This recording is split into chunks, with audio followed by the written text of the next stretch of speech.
Throughout Georgetown history, there have been moments of transformation when we became something new, a deeper version of ourselves, better able to fulfill our mission and purpose, to respond to the challenges of our time, and to realize that much more deeply who we are as a university community. Right now, in this moment, this is a time for us to unlock our imagination.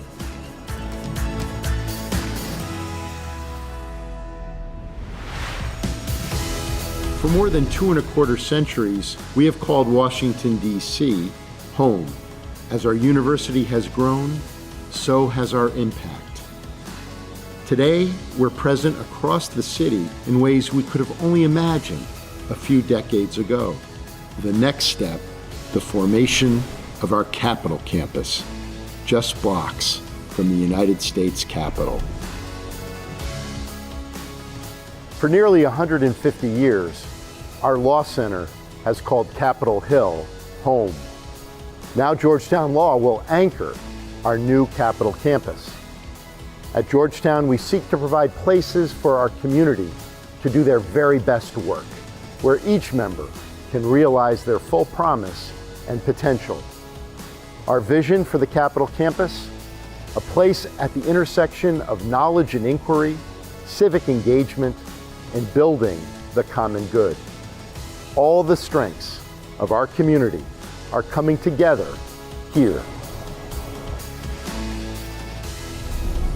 Our McCourt School of Public Policy, in an extraordinary new building, will be a front door to public policy in the heart of the nation's capital. We're bringing together academic programs from across all of our schools with opportunities that span fields from business and health to technology and the environment. This is only the beginning. Rooted in our Catholic and Jesuit values, a commitment to engagement, animated by the spirit of this city, a dynamic campus life is taking shape in one of the most exciting neighborhoods of our city, a vibrant, living and learning community. Our city is filled with history and opportunity. As a university committed to knowledge and inquiry, we take seriously our responsibility to serve the Washington, D.C. community and to contribute to the common good.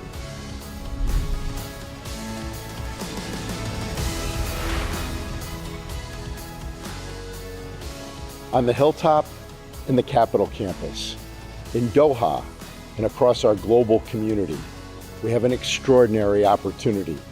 At a pivotal moment in our world, at a time when our university's values, our commitments, and our ideals are more important than ever, we take this next step together to realize our full promise as a global Georgetown community.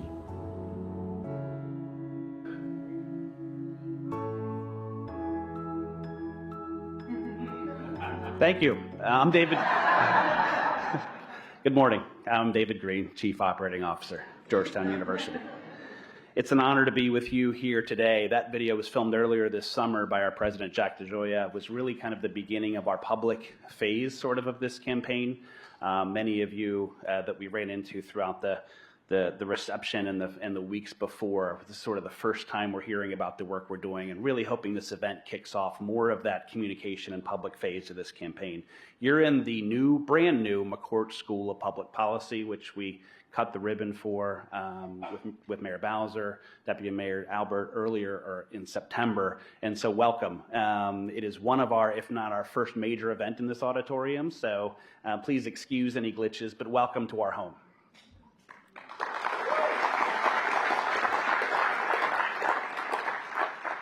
I'd like to thank Mayor Bowser, Deputy Mayor Albert, council members, Derek Ford of the Economic Partnership, and all of you, our distinguished guests, for convening at such a valuable time and for embracing collaboration, which is key to realizing our shared vision in DC's future. I especially want to thank Georgetown students, faculty, and staff who are here this morning. We're joined by students including from the McCourt School of Public Policy, the Call, which is our Capital Applied Learning Lab, as well as faculty and staff from across our university, including from the Hilltop. We appreciate you being here today to celebrate this important event. Georgetown's proud to be a partner in this work. We believe it's a tremendous future for this city that is being reimagined and built right now, right here with all of you. Georgetown's new Capitol campus, which you saw in the video, is the manifestation of this belief and our commitment to this city, a city, in my opinion, which is unrivaled in the nation and in the world. As you heard President DeGioia say, we're deeply committed to Washington, D.C., to supporting and strengthening its social, economic, cultural fabric. By growing our campus here, downtown in Washington, we have the capacity to catalyze new economic growth and community development in partnership with all of you. The success of our educational mission, educating the leaders of tomorrow, is directly tied to a positive environment of growth and vitality for all the neighborhoods we call home. And we could not ask for a better environment for business development and revitalization. Mayor Bowser has outlined a vision for DC to make DC a vibrant hub, a place where people can live, work, and play. With our new Capitol campus, we are investing to make this a deeper reality. Already thousands of students and staff are living, studying around this campus every day. They bring with them the energy and the excitement around service and engagement to this community. The Capitol campus is an open door community for the university, the city, the neighborhood, and business collaboration. This campus is designed to be a home for innovation, for bringing people across multiple academic disciplines and industries. We invite all of you to consider how the resources of this great university, the research, the service, the teaching capacity we have might advance innovation, development, and economic growth. Whether it's through working with local businesses, local government agencies, research institutions, we know that driving prosperity for all people requires a collective effort. This is what brings us here together today and why we're so thrilled to have you here at Georgetown, where we will engage the city's vision for the future. Thank you for taking the time to join us. I'm on the clock.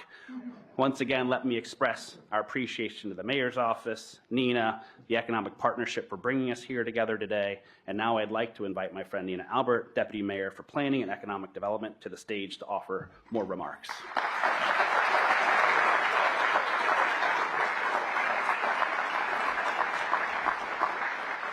Good morning, everybody. Happy Halloween. So, welcome to Mayor Bowser's first Building the Future event. I just want to recognize so many of you that are out there today. Thank you so much for being part of this kickoff. I have told people I'm a little nervous because I'm hoping that what we're going to share with you is actionable information and inspire just a little bit. And so you'll let me know, as I know you all will, how we do. But I just want to express so much gratitude to the multiple consultants and visionaries that are going to contribute to today's agenda. I also want to thank Georgetown University for hosting us today. I'm so excited for your plans for the Capitol campus. I can't even tell you. I talk about it all the time because it's bigger than you realize. We actually, for me, it's been not so difficult to think about how we reimagine Gallery Place, Chinatown, the West End. But what do we do with the East End? And Georgetown as an anchor institution in this part of town, knitting together things that currently are a little bit disparate, is just so incredibly important. And I believe, no, don't yet. Disparate.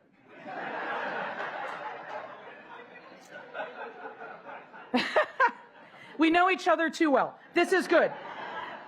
Anyway, the mayor and I talk a lot about the district's economy and the drivers of its growth. We're proud to be the nation's capital, where proximity to the federal government, global institutions, and world-class healthcare and education assets are among the reasons why people and businesses choose to be in D.C. D.C.'s economy is still fueled by the growth of our eds, feds, and meds. And being here at Georgetown University's new campus is just proof of that. But today, I want to focus on how to position Washington, D.C. to compete in the future by building on our strong foundation while diversifying and growing the pie. To do this, we need to understand, invest in, and market the reasons for someone to choose to visit D.C., to choose to invest in DC, and to choose to live in DC, because their choices abound. And in a time where people can live and work where they want, our economic mandate is to be their city of choice. We've organized the goals within the Comeback Plan, which is DC's 5-year economic strategic plan, into 4 pillars. Pillar number 1, diversify our economic base by attracting and expanding high-growth industries. We're already on this path, and DC, as well as the DC region, is a leader in the nation for tech, biotech, communications, and consulting. You'll hear more about DC's specific opportunities today during Ben Saffron with McKinsey & Company's presentation. Pillar number 2, to remain a great place to work and live, we must provide more housing that's affordable to all brackets of the income range. This is the strategy for attracting and retaining talent. And Mayor Bowser has driven dramatic results in housing production over the past 10 years and demonstrated in the last 4 years alone with the production of 36,000 new housing units. You'll hear today from CBRE what our housing agenda could be in downtown specifically.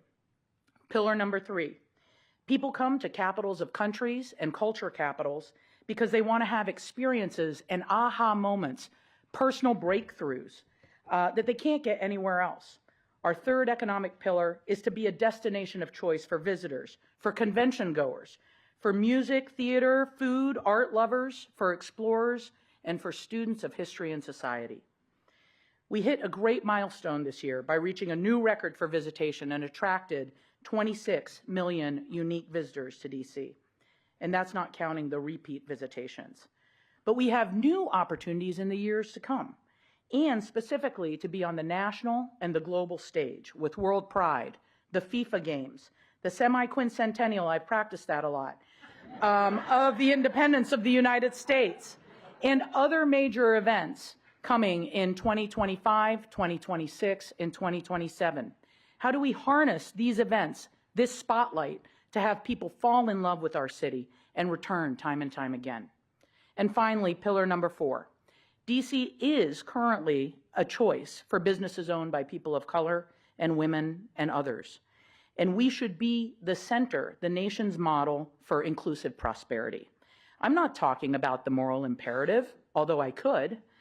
I'm talking about the district's economic diversity and inclusivity as being one of our major competitive advantages and a reason that businesses choose to be in DC and that talent chooses to move here.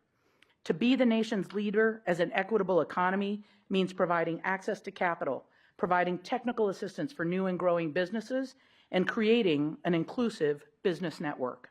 So look around you. That is who we are, and that's who we strive to maintain to be. I'm excited for this morning's program, and I hope that it is actionable information for you and that it will give you a glimpse of what we are building toward and inspire you to double down. Thank you.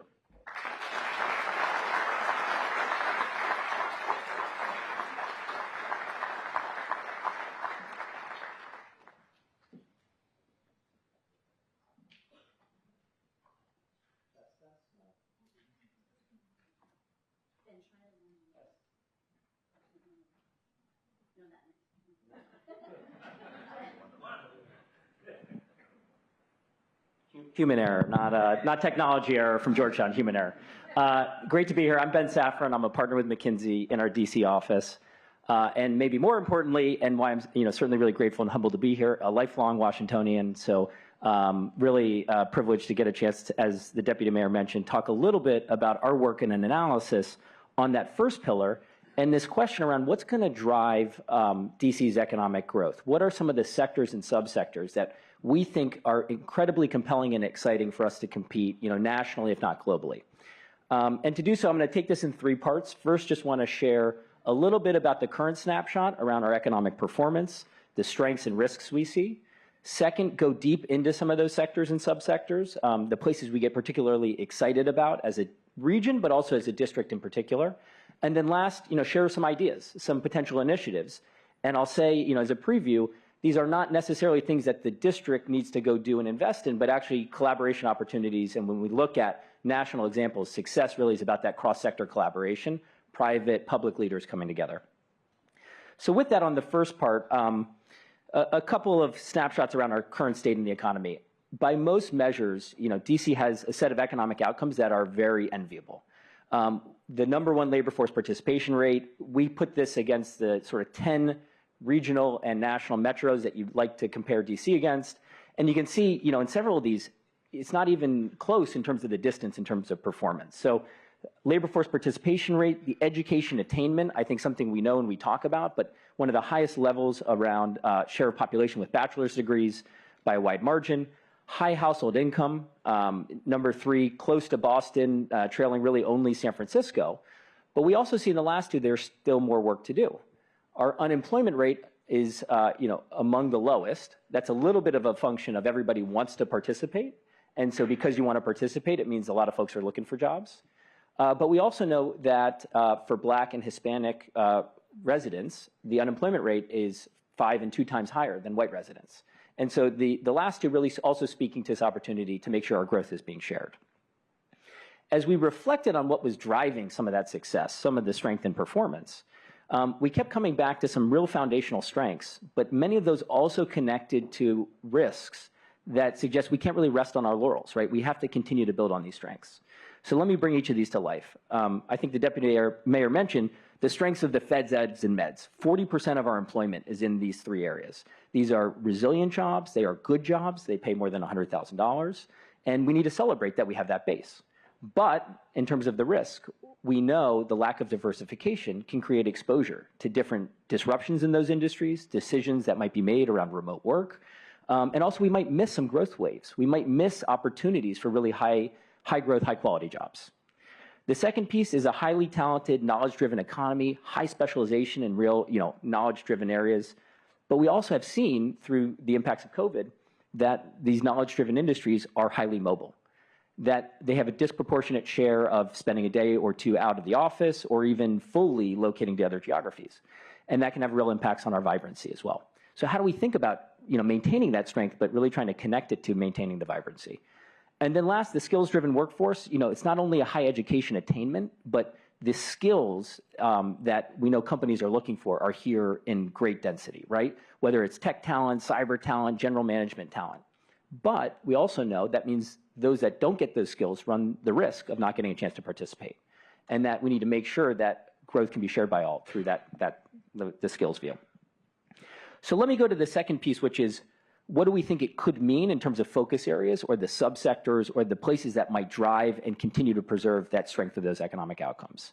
So this is a snapshot of the current employment in the district itself by industry. And you can see there, the feds, you can see the meds in the 5th row, some of the largest employment areas. But what I really want to draw your attention to are the rows that have the check marks and those in green.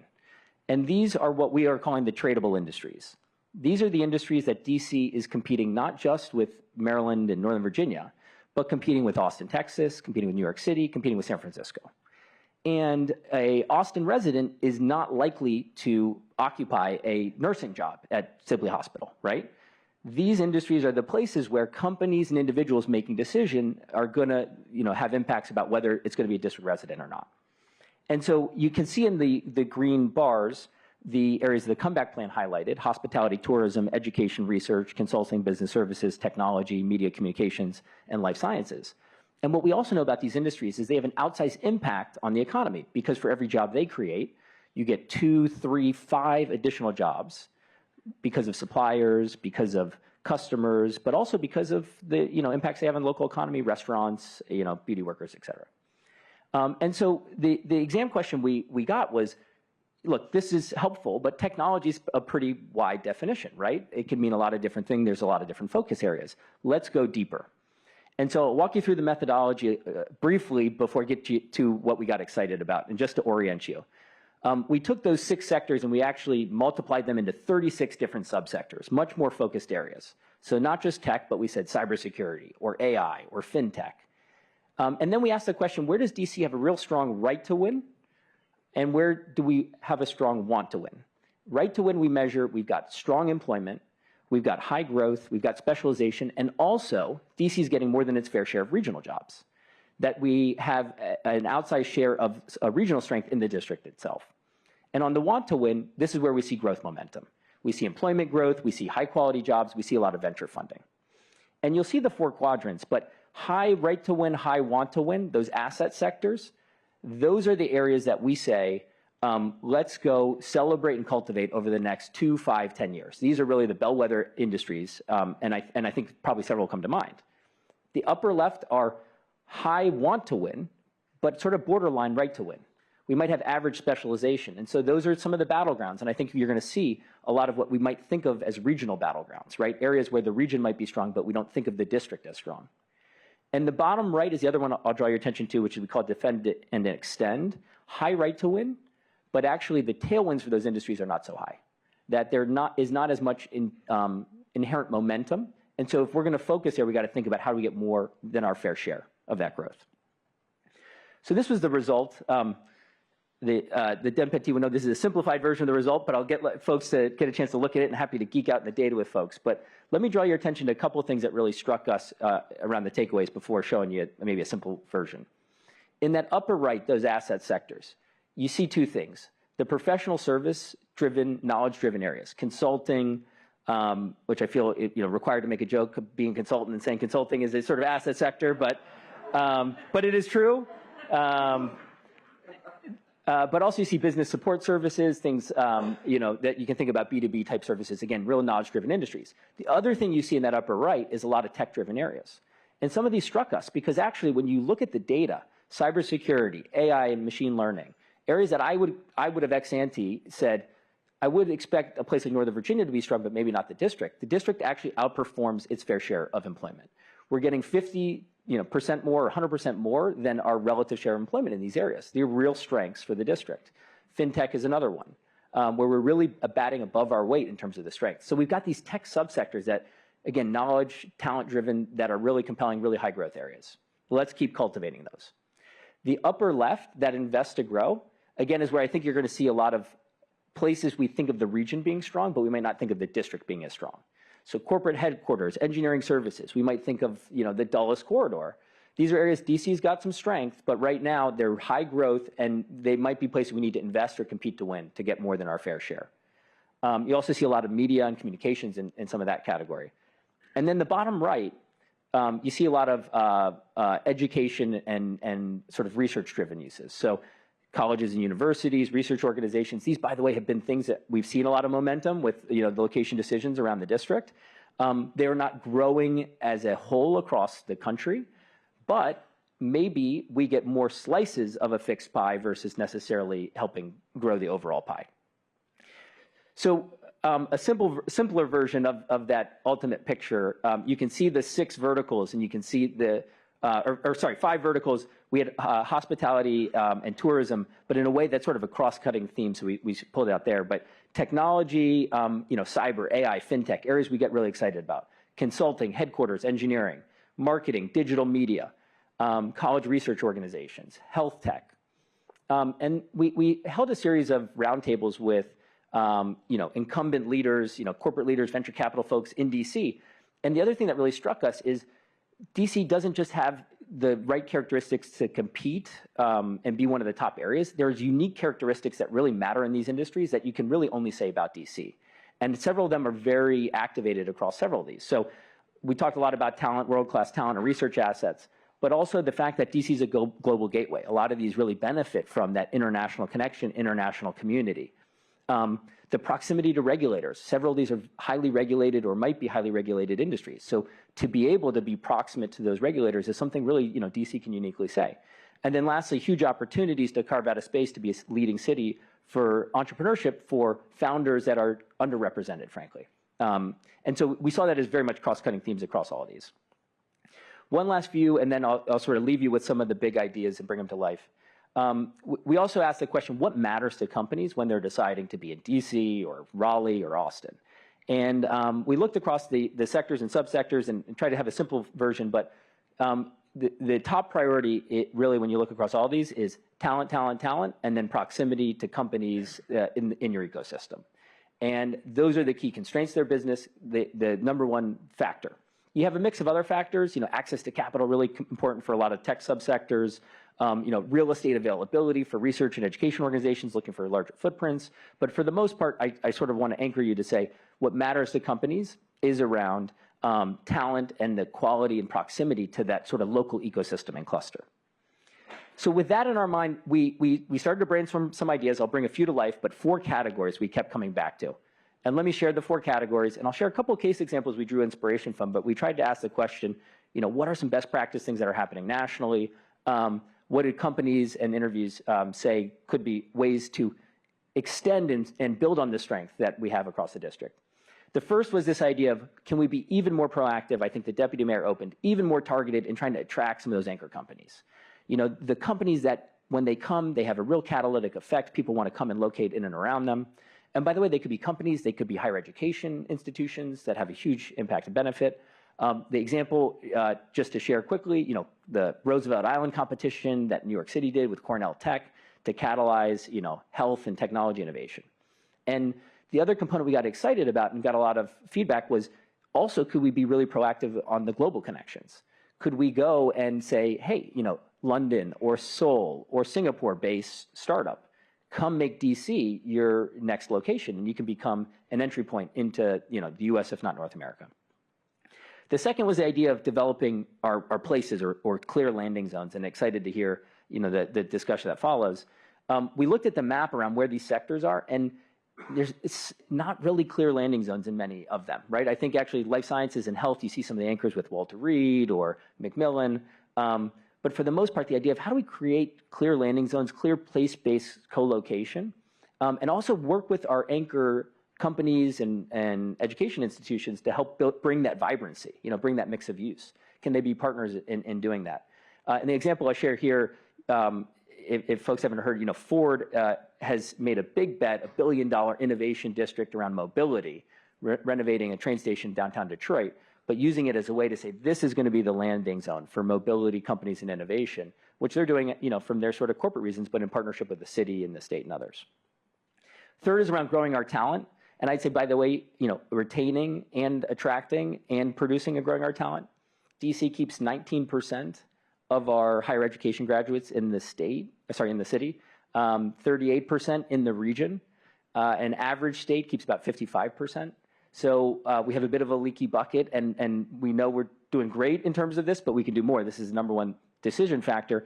But also, how do we produce more talent? How do we help create more of the opportunities for the upskilling and reskilling so more people can participate in these high growth areas? An example from Northeast Ohio where they worked with employers and providers and said, hey, let's turn the dials up around the in-demand areas. And then lastly, how do we create more connection between our risk capital entrepreneurs and that ecosystem? A lot of that activity is happening, but how do we get more connectivity? How do we create more of that programming, those events? People think and talk about places like Kendall Square. The Mass Challenge is something Boston does, which brings together business plan competition and actually says, if you win, here's some free space. Come start your business in our Seaport district. So again, some concepts, some ideas. The other thing I'll just point out before leaving, which I think is also what's particularly exciting about this room and the mix of attendees is none of these examples or concepts happen purely through public intervention or public investment. When we really see these models of success, you see that cross-sector collaboration, public, private, the anchor companies, the anchor education institutions that are really raising their hand to be the leaders and driving successful implementation. And so, I think that's what's sort of phenomenally exciting and energizing about today. And hopefully, feedback on some of these ideas and others we'll get from this group as we help hopefully, continue to grow and strengthen some of the strengths we had talked about into the future. So with that, I think I'll hand off the mic.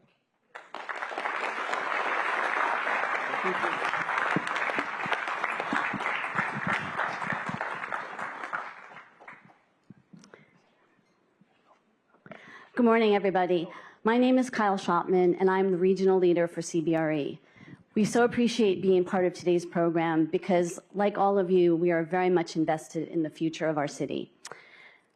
Being the largest global commercial real estate services firm, we also believe we've got some unique insights to share that can help inform our collective path forward. So today we hope to share some of those with you.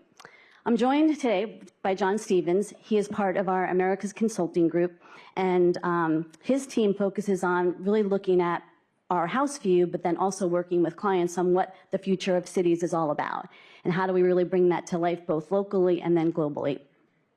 Also, John is the author of the capacity study that we'll be talking about, one of the authors. I'll say Stephanie Jennings in the crowd here is one of the authors as well. This was a body of work we did for the Deputy Mayor's Office to specifically look at assessing the potential capacity for housing in the downtown DC market. So while that might sound like a math problem, which it is a bit, we'll show you that there's a lot more to the thinking than that.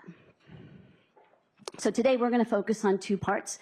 First, setting the stage with some of the market dynamics, some key trends that actually were assumptions and factors into the study that we did. And then John will talk a bit about the study findings and how we got there. So first up, key trends. Office leasing activity is on the rise. Do you know how many years I have waited to say that? Then finally I can. Definitely, this is a trend we're seeing both on a global basis as well, obviously here in DC. And I guess our house view is that this will continue as we move into 2025. With that said, flight to quality is a real key driver behind demand, especially in the DC market. And what does that mean? It just means that tenants are actually looking to upgrade their space, move to higher quality buildings, which often means newer construction, recently renovated buildings, buildings with desirable amenities in vibrant locations. So we'll talk more about that. But with that shift from a flight to quality perspective, that does leave a subset of buildings behind. And that's, I guess, a building set that we're saying are obsolete, or there's a question of what the future for those buildings might hold. We, however, think there's an opportunity that comes from that, and we'll talk about that today as well. So, trends. If you look at our data over the past 10 years, but especially this quarter, we finally eclipsed pre-pandemic levels for leasing activity, and we're not even through the year yet. So I'm very excited to see what the rest of the year holds. The core drivers of that demand, which so far year to date is 6 million square feet, were the usual suspects: the government, the law firm sector, and then, of course, nonprofits. While each of those groups have over the last several years also been densifying their space, meaning taking less space in their office footprint, they still are leasing space, and we have seen some expansion of space as well, especially in the legal sector. And then we're also seeing growth from some niche areas, and it was great to hear Ben's discussion around that. I mean, government affairs, which has always been an active sector here in this market, but the education and university play as well, where universities want to plant a flag in downtown DC. So where is this momentum and where is this demand headed? It is headed for the most part to the higher quality buildings in our market. So what that is doing is creating a bit of a tale of two cities as we look at our building stock and inventory in the market. Right now, if you look at the number of relocations that have taken place, 59% have moved into and been kind of concentrated in that 20% of the market that is the higher quality space. So when you look at the overall vacancy of 22.7%, it doesn't really tell the full story. There's, as you said, a kind of bifurcation around that, where there are a certain class of buildings that are more affordable, which are desirable to a segment of the market, but also more challenged. And so really having to figure out that mix and what we do across the full spectrum is going to be a key part of the path forward for us. And so with that flight to quality trend, and with really the structural change that has taken place in how people view office and engage with the office and office space, it has created a set of buildings that, as we're saying, have become obsolete, has us talking more about obsolescence or just what that future of those buildings are. But with that said, and I think I'm just a glass half full kind of person around it, it does create opportunity as well. And so, I mean, I remember over a year ago, we talked about conversions, and, you know, it's a challenging thing to do, and there's some skepticism. I mean, things are happening. Right now, we've got 1.1 million square feet underway, If we look at everything that is currently planned coming to fruition, that would be about 4 million square feet of obsolete inventory that is now being repurposed to much needed housing or other uses. And to go back to the flight to quality point, I mean, there is a need for higher quality office space because tenants that are looking for that space are having far fewer options and will continue to do so into the future. So with that said, I would say additionally, the distress topic, I mean, that is real, and we are seeing more foreclosures. They're up this year. We've had 18 this year, 25 since 2023. But again, we're looking at that as an opportunity where the values of those buildings will be reset, and then that will open them up to potential higher and better uses as people can really put the pencils to paper and figure out what can be done. But I will say, you know, while we're excited to be with all of you, we can't do it without a collective effort and partnership across all different areas. So with that, we'll pivot to the study itself. The study itself was really, you know, asked to solve a problem around understanding the capacity. And we're going to give you the answer first and then tell you how we got there. So first off, we took a look at really what is the composition of housing stock in DC today. And that was looking at current land use, it was looking at current building stock, and we identified 20,000 units that existed today. We then went and looked at what, you know, answering the question, how fully built are we in downtown DC? So looking at that building stock, is there opportunity to build on that? Are there underbuilt areas that we could add more stock to? And so in doing that analysis, we identified an additional 20,000 units, so essentially doubling what could be there today. Now, I want to do this disclaimer, and I'm going to turn to John in a second who will say it. I mean, this is the math. There's obviously a lot of pieces that have to come into play, but it does show you the art of the possible and what can happen. So go ahead. Thank you, Kyle. Now I was going to do the hard stuff, so. So we didn't stop there. The next thing we looked at was the office parcels. Looking at office that's currently underutilized that in the future could become better utilized as housing. We find room or capacity for another 22,000 units in that area. And then additionally, in strategic, catalytic, large parcels that may involve the public sector, like Union Station, we find an additional 17,000 units there. The net effect of those two steps is that you double again, giving us the answer for our study, which was a top end of 60,000 additional units downtown. We've said that's a math equation, but obviously as we're going through this, it's an extension of our thinking on the future of neighborhoods, of business districts, and cities. And the rest of this talk will focus on how we got to this result and give you some tools on how to think about it. Let's start by defining the geography we were focused on. So that orange area in the city was our definition of downtown.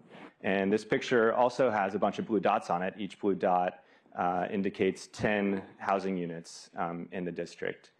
It's striking to me how much of that orange is void of blue dots. Actually, 70% of the blocks in that geography, over 250 of them, have no housing at all. That does beg the question, of course, of like what's taking up all that space. And so our next step in the study was to, in partnership with DMPED, categorize downtown exhaustively at the parcel level. We tagged office buildings of all different types and sizes.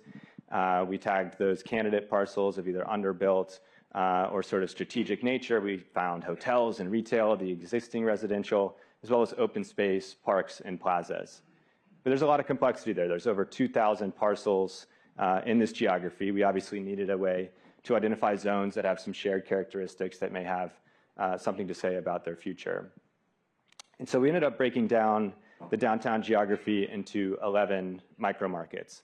Some of them sort of drew themselves. They're kind of defined by a central institution. Foggy Bottom in GW is an example of that. But in others, we didn't want to put our finger on the scale too much. We wanted the data to lead us to where we should draw these lines. We wanted the zones to emerge from sort of what exists in these parcels beneath them. And to do that, we needed a framework to think about neighborhoods, which we call hybrid fundamentals. Think about this as sort of a CBRE 2x2 guide to categorizing urban neighborhoods. There's two dimensions. The first, the vertical one, is how balanced the land use is today. You can be either mixed use, which means you have a balance of office and housing, or you can be fairly office dominant. The other dimension, recognizing the importance of the top quality of office space that Kyle mentioned. By this, we mean the shiniest, newest 10% of buildings that we think have a positive impact on the area around them. It's kind of a yes or no dimension. You put those together, you get 4 different district types. The vibrant mixed use in bright green is the one many cities are really focused on producing more of. But these 4 give us a lens to look at the city. We can create a patchwork of different dynamics, basically, that help us understand what's going on. Here is Washington, D.C., painted in this framework. Each hexagon takes about 5 minutes to walk across. And to orient you, the core of downtown is bookended by 2 vibrant mixed-use districts on the west end and then also around Gallery Place. That long strip of beige mixed use at the top there is along Massachusetts Avenue. And in the middle, there are various shades of blue in the core.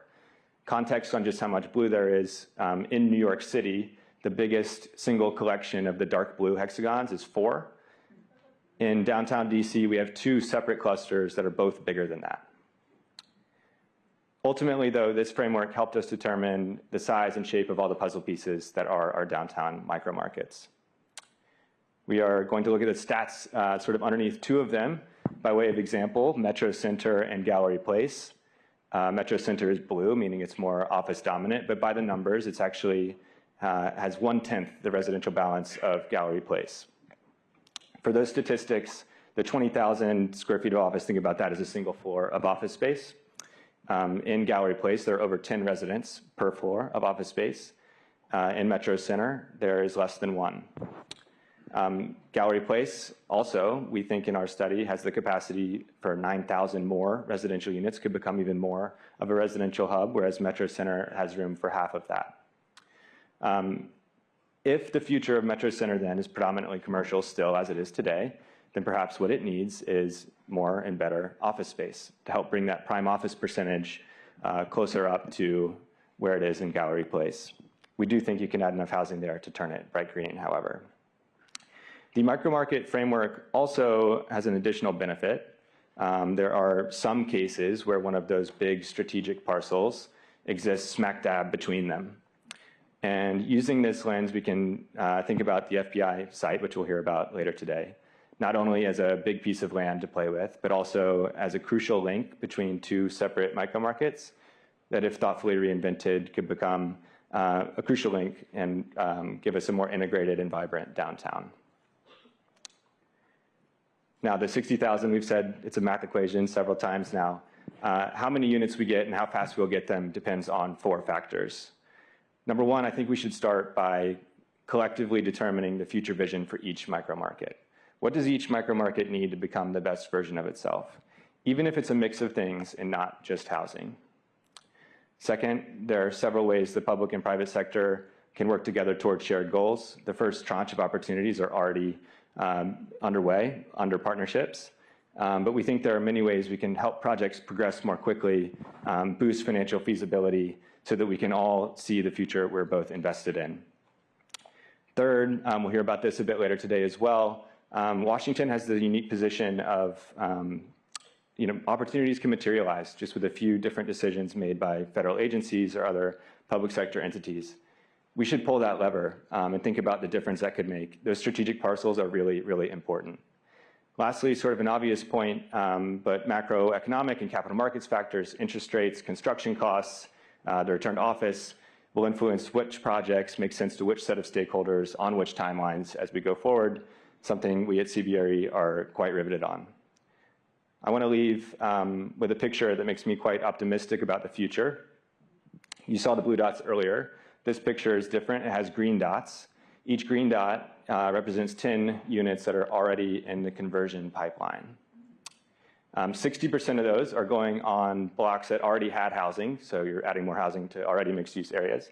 But there are 6 blocks downtown that don't have housing today that soon will because of these projects. My dream is that in 5 years, in some downtown office building, or better yet, a downtown penthouse, I will hang a series of 10 of these on the wall, each a snapshot with more and more green dots.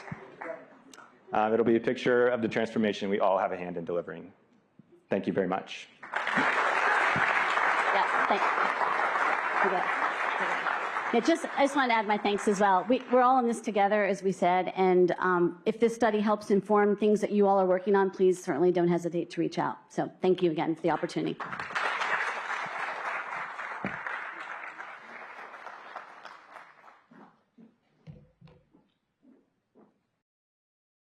Change reshapes cities, economies, and lives. The federal office footprint within our nation's capital at 90 million square feet is static and underutilized. What if our federal government proactively worked with the district government and the planning and design communities in defining a larger vision for their assets and surrounding neighborhoods in which they are heavily invested?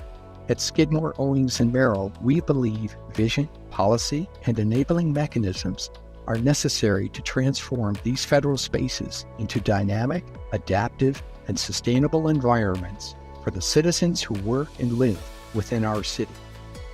Let's reimagine the future of federal office spaces.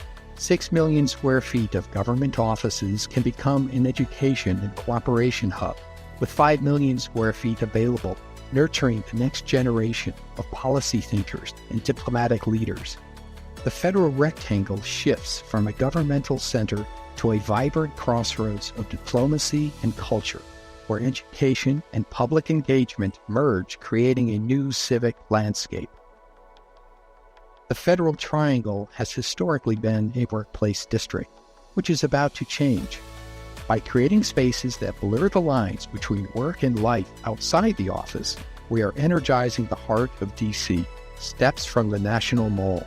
9 million square feet is available for a true mixed-use neighborhood in a one-of-a-kind location.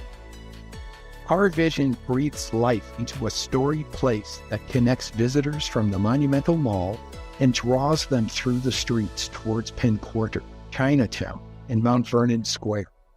A workplace district transformed into a place where history, culture, community, and commerce intersect. Through strategic public-private partnerships, the GSA's adaptive reuse of its facilities can revitalize the district into vibrant mixed-use neighborhoods. This begins with the Bureau of Engraving and Printing.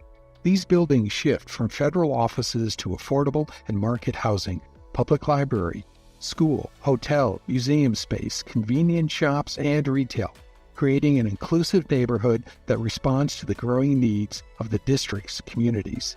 By repurposing underutilized federal buildings, we're designing sustainably, boosting the local economy, meeting housing demands, and revitalizing urban life.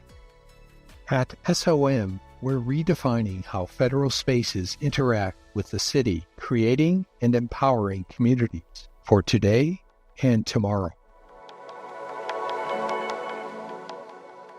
Hello. Hello, I'm Razia Ali. Happy Halloween. I'm the managing director of the firm Leo A. Daly in Washington, D.C., and I'm happy to be moderating this panel today on behalf of the Federal City Council for the future of the federal city. Our city is indeed primed for a transformation, and the federal sector is a big part of that. My firm itself designed a 20-mast building, which was the only green dot in the CBRE presentation in the Eastern Market area, the Union Station area. It used to be the headquarters for the U.S. Citizenship and Immigration Services on Capitol Hill. It's a huge success. We turned it into a hotel. We added 2 floors of office space, and it has restaurant. But despite the success, it kind of stitched together Union Station and downtown. Despite its success, the 2 floors of office space is still unleased. So how do we make the city and the feds who own or lease a lot of the city work together to transform the city into a vibrant, global, blooming destination? That's the challenge and the opportunity we have. Let me begin by introductions. You heard Joe Rucco on the video. He's the managing principal of SOM, the SOM office in DC. He's going to be talking about, he talked about federal enclaves in the video. Joe leads the civic and government practice of SOM. Next to Joe is Norman Dong. He's the managing director of FD Stonewater. And FD Stonewater is a real estate brokerage investment and development firm focusing on the federal, state, and commercial market. Norm is the former commissioner of the Public Building Service for the GSA, and he lectures here at Georgetown on urban planning. Welcome. He's accompanied by Darian LeBlanc, who's managed Cushman & Wakefield's government services group since 2005. Darian brings over 30 years of experience to the panel overseeing federal real estate transactions. And our final panelist today is Matt Bell. He's a principal at Perkins Eastman. He's also a professor at University of Maryland on architecture and urban planning. He's worked in the DC region for many years on many, many projects, waterfronts, neighborhoods, libraries, schools, all kinds of buildings. So thank you all. We'll start with some opening remarks from the panel, and you already heard Joe on the video. So we'll turn it over to Norm and Darian, who will tell us a little bit about the brokerage and leasing landscape, what it looks like currently, and how we can transform to be more desirable for investment. All right. Good morning, everyone. Wanted to start the conversation with a little bit of historical context. For decades, we've seen how the federal government has leveraged its presence to promote neighborhood development and urban placemaking. Many of you in this room may be familiar with Executive Order 12072, which dates back to the Carter administration, and the focus of that was to encourage the location of federal facilities in urban areas to strengthen cities and to make them more attractive places to live and work. Since then, we've seen numerous examples, both here in DC and across the country, of exactly that. Whether we're talking about the impact of the Moakley Courthouse in Boston, the impact of locating the ATF headquarters and the EEOC headquarters in Noma, or the impact of locating the Department of Transportation headquarters near the Capitol riverfront. So let's talk about what's going on today. We're seeing the opposite effect now, where the federal presence has atrophied with this hybrid work environment, and we're seeing massive levels of underutilization across the federal buildings portfolio that have created economic dead zones across the district. And if you look around today, you see some examples of properties where federal use may no longer be highest and best use, whether it's the GSA headquarters at 1800 F Street, the Forrestal building, which sits along Independence Avenue, or the Perkins building, which is home to the Department of Labor on Constitution Avenue.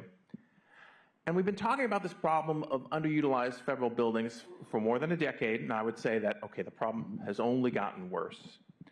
And as I mentioned before, this low level of utilization across the federal portfolio is a drag on the economic and urban vitality of the district. And it undermines the decades of federal investment in our urban neighborhoods here in DC and across the country. So I think when we think about what we should be doing today, I think we're kind of embark upon a new chapter in the federal relationship with cities, where the federal government can play a new and different role by disposing of buildings it can no longer afford to occupy. And the number of employees who come to the office each day here in DC, the number of federal employees, is never going to reach the levels that we saw prior to the pandemic. Even before COVID, when you look at federal workplace flexibilities like compressed work schedule or alternative work schedule, these buildings were not fully utilized. I think on a good day it would be 70% utilized before COVID. And think about where they are now, I think probably 20, 25%. So we have to look beyond this traditional mindset where we think that federal use is highest and best use, and we have to find a more productive use for these assets. I would say that as we've been talking about this for the past few years, the federal government, GSA and the executive branch agencies remain somewhat paralyzed about what to do next. There's been a lot of head scratching and hand wringing about how to fix the problem. we've talked at length about the difficulty in getting rid of underutilized federal properties. We've heard GSA talk about how they've been trying to persuade other federal agencies to co-locate and consolidate, but those agencies aren't listening. We've heard GSA talk about how they need hundreds of millions of dollars or even billions of new funding to right-size the federal portfolio. And we've also heard some conversation about, do we need to create yet another federal entity to fix the problem? So I would say, the stars are never going to align perfectly here. And at some point, you just got to play the hand that you've been dealt. And I see Bob Peck in the audience, and Bob and I have talked a lot about this. You have to recognize that right now, GSA has significant authority to right-size the federal portfolio. And Bob, Section 210E of the Federal Property Act of 1949 gives the GSA administrator the power to assign and reassign space among executive branch agencies. Think about it. The authority already exists. And I'm going to give you two examples that we used when I was at GSA. One was with the CIS headquarters, where it was a full and open competition. They were moving from 20 Mass and other locations, and the decision was to move them to Prince George's County. Not a popular decision with CIS or DHS leadership, but GSA stood firm, and it was the right thing to do. Another example was with the FEMA regional office in New York City, where GSA had planned to move FEMA to the World Trade Center. Craig Fugate, the administrator of the time, pushed back on that. However, what he said was that I may not agree with the decision that GSA is making, but I understand it's GSA's decision to make. And for me, that was very powerful in terms of understanding where that accountability and authority within the executive branch already is to make these tough decisions. So another thing that I want to talk about before I turn it over to Darian is we've talked about the process for disposing of these federal properties. The process may not be ideal, but it works. We've got plenty of examples where GSA has already used the process to the benefit of the federal government. Here in DC, we see the Cotton Annex. That's almost complete. That sold back in 2017. It's going to be 564 residential units, and it's going to help revitalize Southwest DC. Outleasing is another authority that GSA already has. We've seen it with the old post office. We've seen it in other cities across the country, including the Dyer Courthouse in Miami, Florida. And then as we talk about GSA's exchange authority, I think many of us are familiar with the example of the Volpe Research Center in Cambridge, Massachusetts, where GSA was able to capitalize on the underlying development potential of that federal property.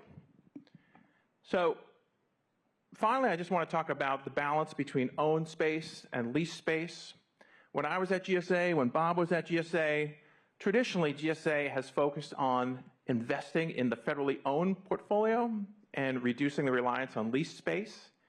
And I think that mindset has always made a lot of sense. But you have to think about the benefit of federal ownership, and you ask the question, at what cost? Today, we're looking at a backlog of maintenance and repairs. That's about $76 billion across the federally owned portfolio.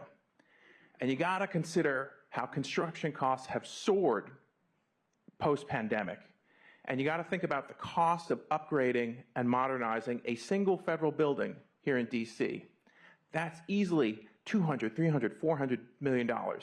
Now multiply that by the number of federal buildings we're talking about. Dozens of federal buildings need this investment. I think the headline here is the federal government simply can't afford to maintain and operate its existing portfolio of federal buildings.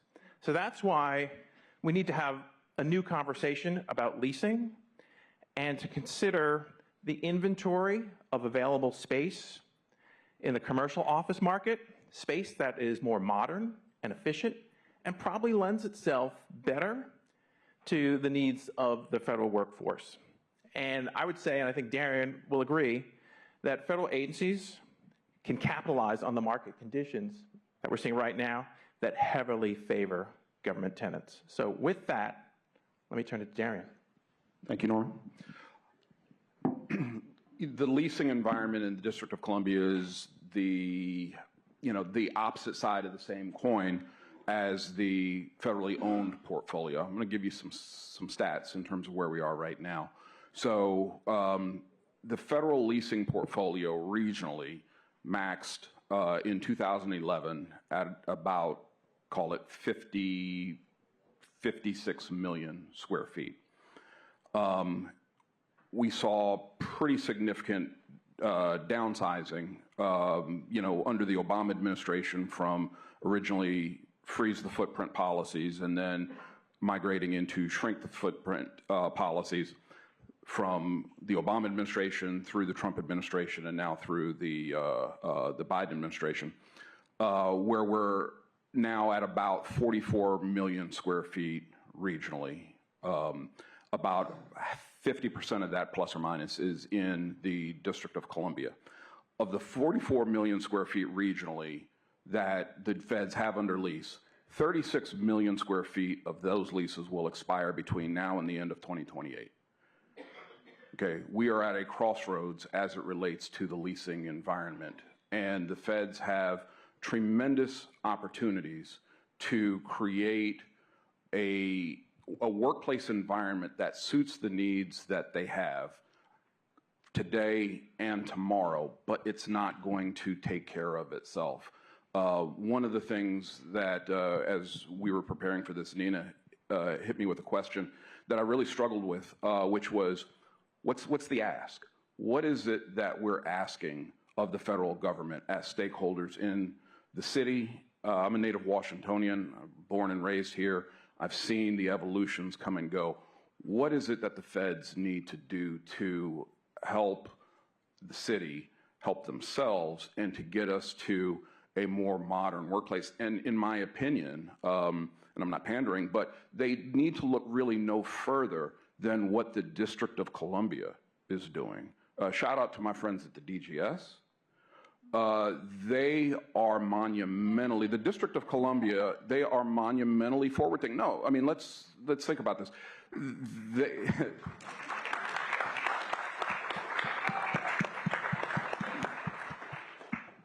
The DGS is doing everything that the feds should be doing in terms of remaking, reinvesting, and recreating their environments. The District of Columbia has blended and extended leases in the last, call it 18 months, at Waterfront Center.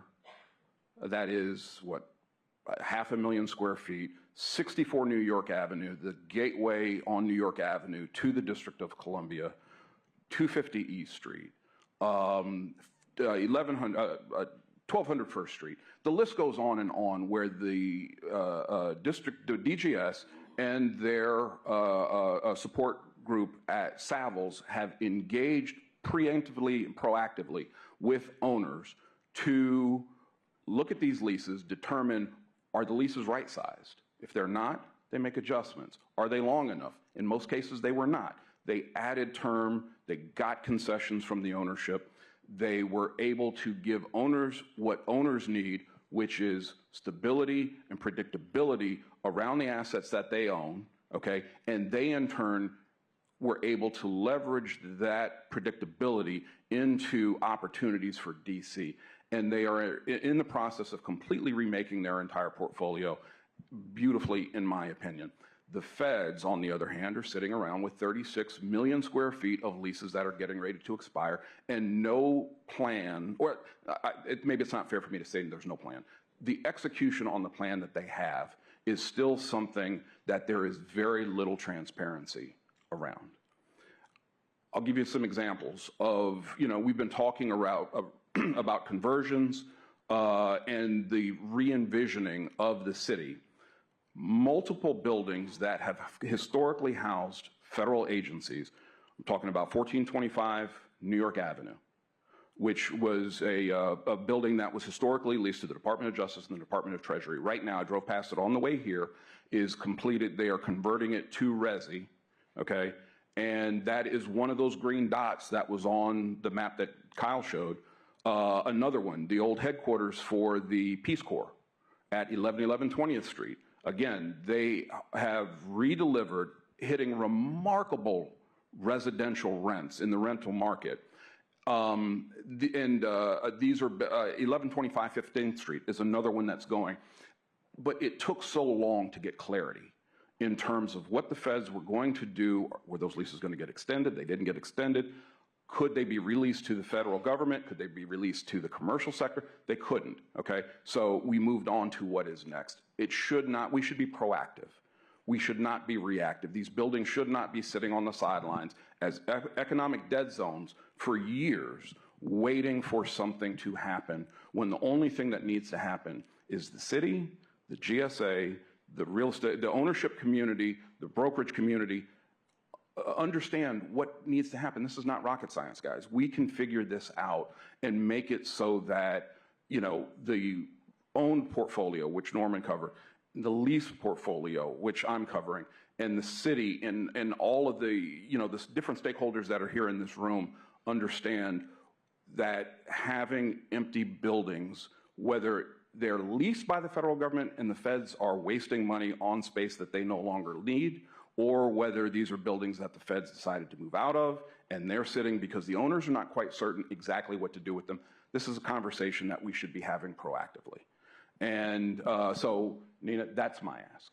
It's the conversation that we all need to have as stakeholders in our city about what needs to be done. And these are bespoke solutions for each on an asset level, asset by asset, because what works at 14th and New York Avenue or at 20th and L Street may not work at 831st Street in Noma.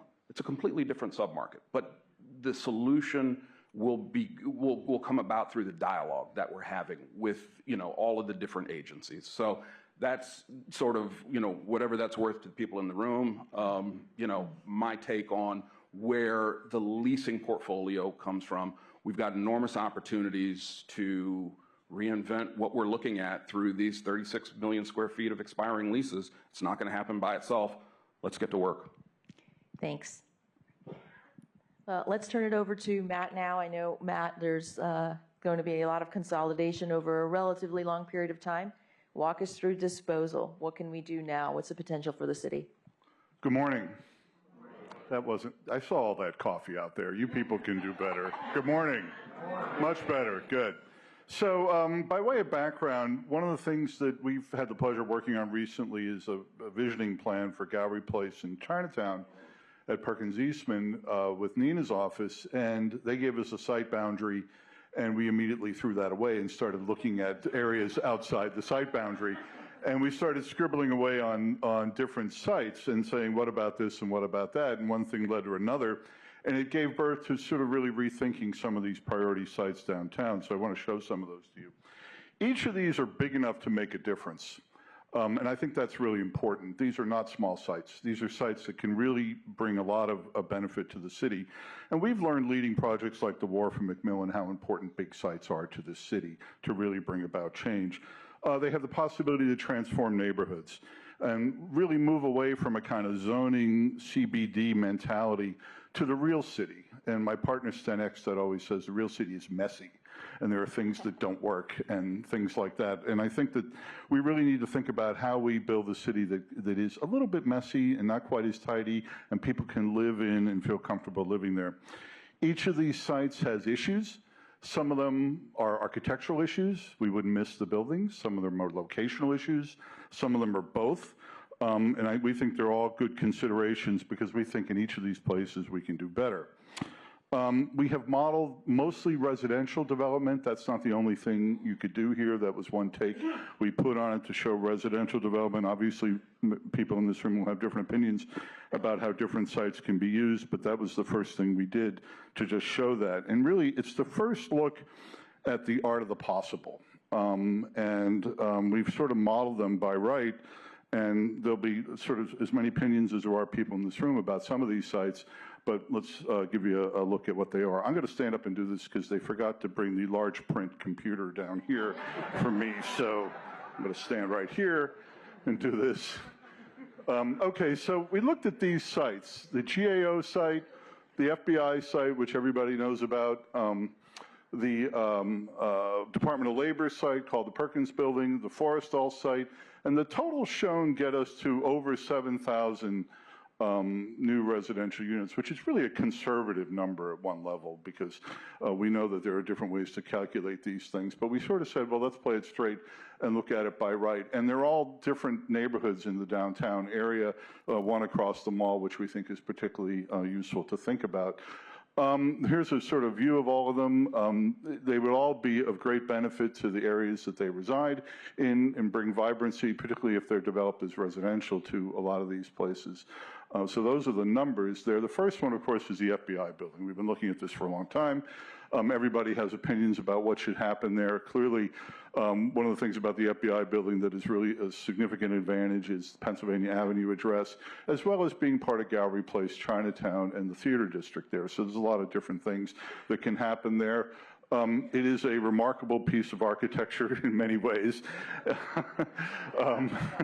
It's a real 1970s period piece, I got to tell you. In any event, oops, go that way. Yeah. Oops. Let's back up one. You know, we looked at that. The possibility of almost 1.7 million square feet of development. This could be a lot of different things. Probably will be a lot of different things, given all the neighborhoods that it resides on and touches. You know, the different things could be office, residential, could be hospitality, certainly could benefit from thoughts about other kinds of attractions that could be added to the inventory of Gallery Place and Chinatown, but obviously a big potential opportunity. We also looked at the Perkins building, the Department of Labor. I don't know too many people that would miss this building. It is really about as unfriendly a building as you can possibly make. Not only does it have this battered wall at the bottom, which says, welcome, everyone, obviously. And then also, many of you may not know this, but it cut off a L'Enfant street. And we wouldn't do that today, but you can see the dotted lines there. It blocked a view of the L'Enfant street of some very remarkable, beautiful courthouse buildings. And this was a mentality when we were doing this sort of big infrastructure projects, putting the highways through the city. Yeah, let's see. So we looked at it. This is obviously over the highway. It could be a nice kind of incremental small developments of smaller parcels. There is a challenge there, of course, because of the highway. You can't go down, so you have to sort of figure out how, if you're going to put parking in there, so that's going to work. I think Capitol Crossing has taught us how to do that. So I think there are ways that this project, I don't think anybody's going to miss this building, and it could really be bringing particularly residential to that part of the world, I think would really be a significant benefit for that neighborhood. And this is a little bit of what that might look like. About 1,500 units all totaled, at least in our first cut at this. We looked at the General Accountability Office, which sits very quietly and unnoticed north of the pension building.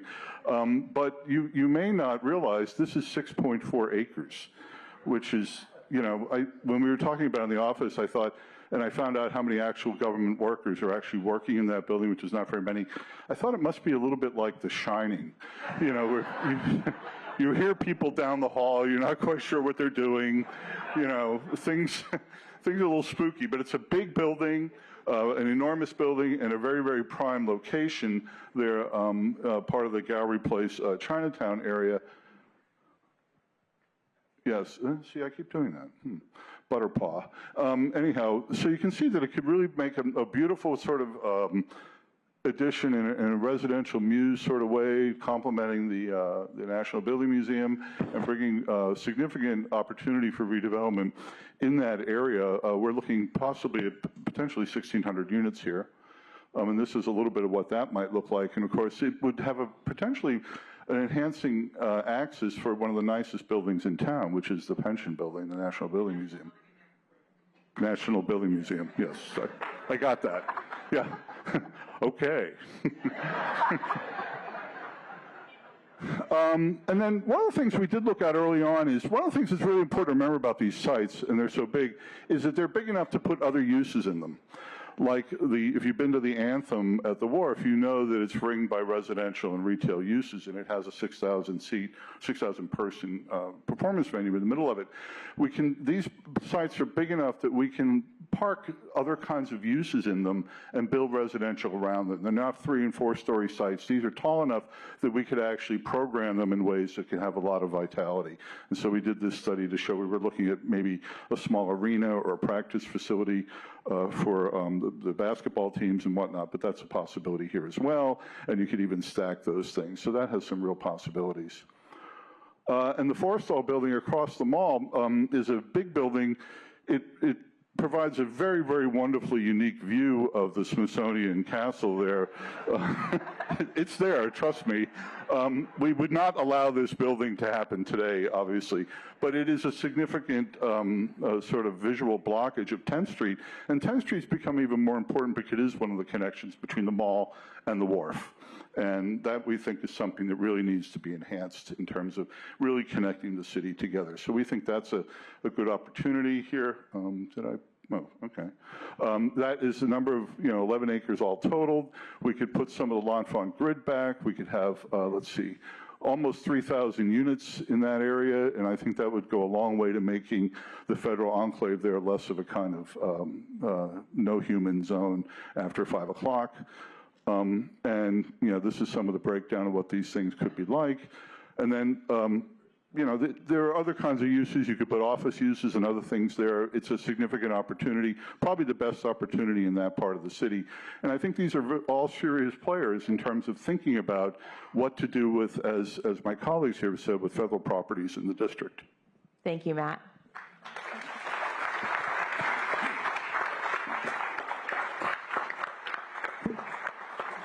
We only have a few minutes left, but I do want to get to a couple of questions. And I'm going to start with Joe. Joe, next Tuesday is Election Day.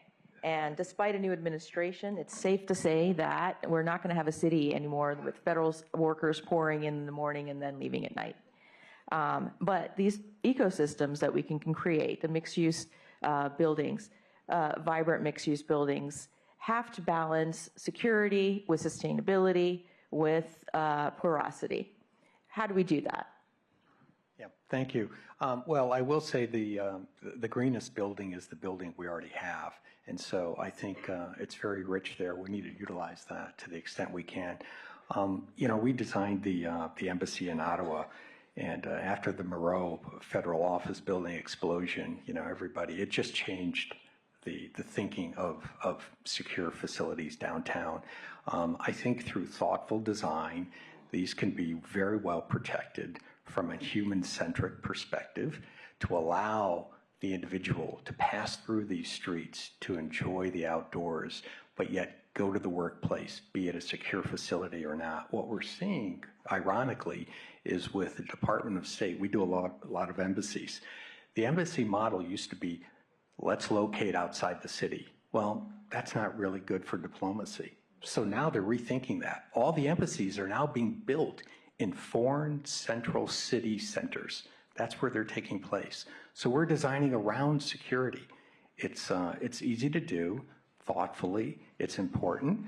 Historically, working with NCPC, CFA, it's a very rich fabric here. They're all on board for reutilizing these facilities. It's really, I see this whole action today in the video, it's really a call to action for dialogue. We see right here, seated in the front, two dynamic leaders representing the district. Who are their counterparts at the federal level to have this dialogue? You've got great talent up here to help you get there. So the package is ready, it's being prepared. It's really about rolling up sleeves, getting people under contract, and solving problems. And I will say, every problem as an architect is not a design problem. It's about policy, and it's about enabling mechanisms. And design's a very important component of that. So I think it's important that the three come together and have that dialogue as soon as possible. But historically, these buildings are very well suited for the humans to interact with. They were designed in the 30s and the 40s, a great abundance for natural daylight. The idea of a conversion to mixed use doesn't all have to be residential, is ideal. Ideal floor plates, the metrics all work. How does the policy, how does the financing affect the change that we're talking about? Thank you. I don't think we have any more time for more questions. I did want to get one comment from you, Joe, about what inhibits us from getting those. What's the entitlement process, and how do we work better with CFA and NCPC in order to get this done?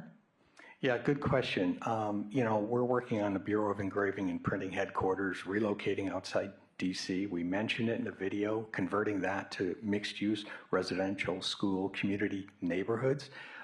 We've met preliminarily with NCPC and very receptive to the idea. It's a dialogue. We have to work with them to just pre-position these notions up front so they're on board, they're part of the process. And I will say, Matt talked about the GAO office. The GAO was very critical of the GSA last year about their Design Excellence program for not engaging community. The community is here. They're fully embracing the idea of this dialogue with the federal government. Acting Administrator Robin Carnahan wrote back, said, yes, we have a plan. We're going to engage the community. I think this is a great model for them to implement that notion of engaging with the community, starting with the district, to make this plan a reality. And it's going to take decades. Thank you very much. As an immigrant that came to the city, it was a beacon for, and it will be in the future, for mixed-use neighborhoods that stretch from downtown all the way to the monumental core. So thank you all.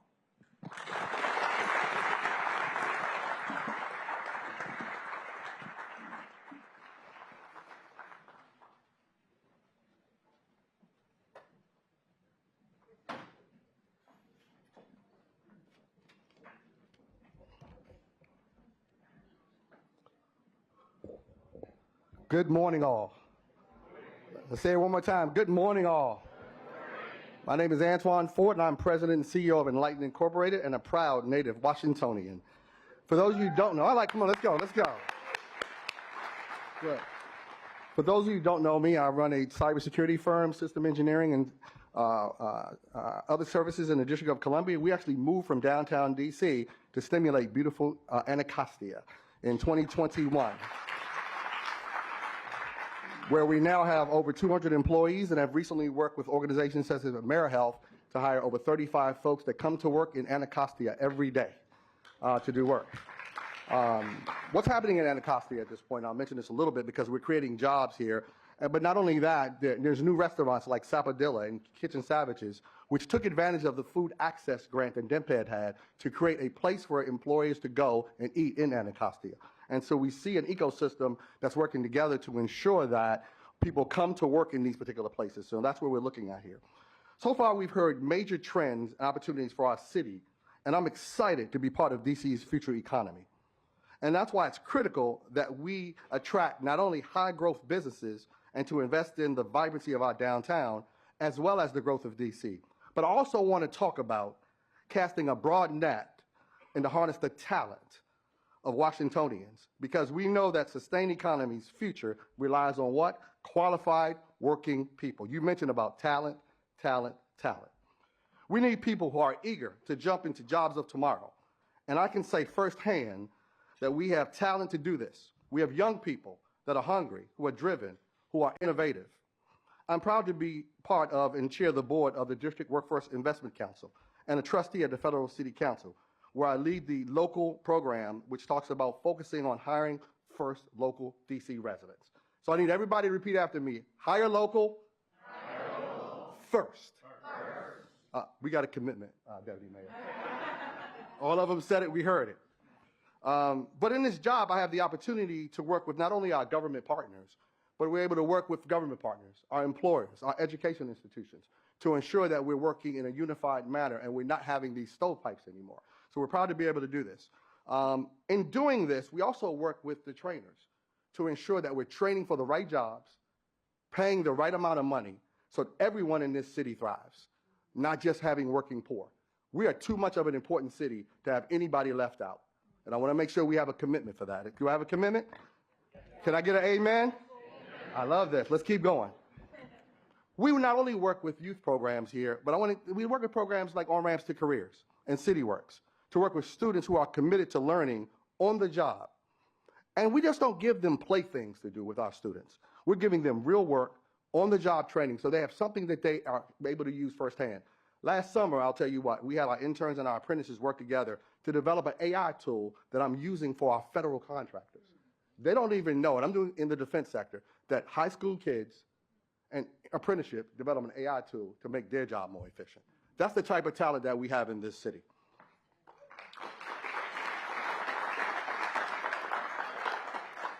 In partnering with our education system, we want to continue to support their skills program. But we're talking about a different set of skills now, and I'm proud to work with our educational institutions and our educational system here, where we're talking about teaching them critical thinking, problem solving, ensuring that they bring to the employers a big picture thinking of where being able to solve problems. When I challenge employers in the city to be able to hire local people, they're saying, I want to make sure I have young people, mid-career people, everybody coming together, our senior citizens coming together and say, we want to be able to solve our problems together. Bringing them together in this way brings the energy of our young people, the experience of our older people, our returning citizens coming back. So we have one place to be able to come back and have everyone solve the problem and take the opportunity in our city.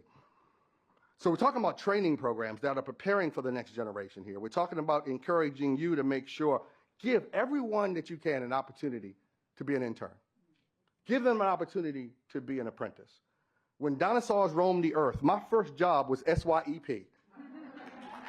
My first job was Marion Barry's leadership program, which introduced me to someone like Cortland Cox. So someone who grew up in the inner city was able to get exposed to individuals in the District of Columbia government who knew I would be here today. But because we give opportunities, we want to make sure we're passing those things on. We need community industry partners that aren't just creating jobs, but are creating careers, because we want to build pathways to wealth building in this particular city. I am thankful that we have a mayor who is committed to supporting all of these key pillars to an inclusive workforce. Through her investment, her policies, her steadfast commitment, we are well positioned to ensure DC residents are ready to be part of an inclusive workforce that is fueling our city's comeback. We want to make sure at the end of the day that we're focused together on working with this. If you as an employer has a need, we want to make sure you express that need. We need you to work with our training providers to make sure that they're not only setting up what they want to do today, but I want to make sure we're focused on what we're going to do tomorrow. And we're making sure we're giving everyone an opportunity. It is my distinct honor, she's coming this way? Good, I want to make sure she's still here, to introduce our mayor. She knows I like to say governor, Mayor Muriel Bowser.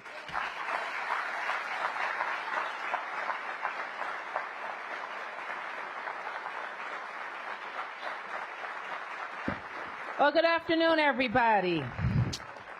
I am delighted to be here with all of you. I want to acknowledge my predecessor, Mayor Anthony Williams. Thank you, Mayor. As well as my DMPED team led by Nina Albert. Please give her a big round of applause. I want to thank Antoine Ford for his real investment and belief in Washington, D.C., in putting his vision behind it by moving his company to Anacostia to really help us kick off the transformation of downtown Ward 8 in Anacostia. So please give Antoine a big round of applause.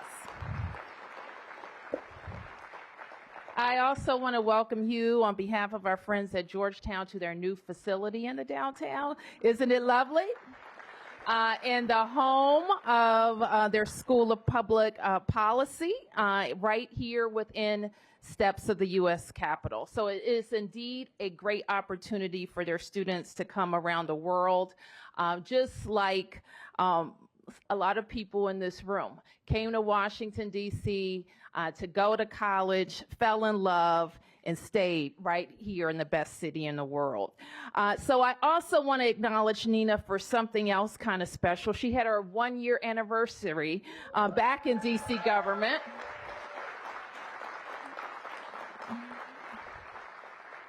She probably hasn't slept a night since. But I've slept a lot better, so we're very grateful to have her. I want to thank our friends at the Federal City Council, the members of the council who have joined us, and all of you. I came in for the last panel. And I probably should have come earlier, I thought, because I may be the only person in the room that thinks the people in the federal government should go back to work. And that we have to answer the question before we make this assumption. We have to continue to press the question, is the job getting done for the American people? And I don't think that question has been answered.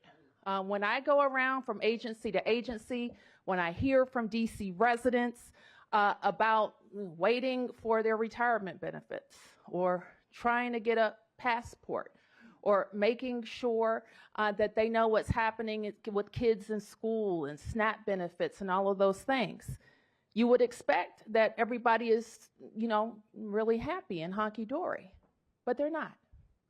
So I think that we have to continue to press as leaders in this region this question. Is the job getting done for the American people? And if it's not, why not? And is their place of work or the culture changing in those workplaces affecting that? So I'll move on, because I know we're here to talk about change. But that question hasn't been answered. So let me just tell you a few more facts about our town. And I know Nina has probably covered a lot of this already. Fact one, we are the best city in the world.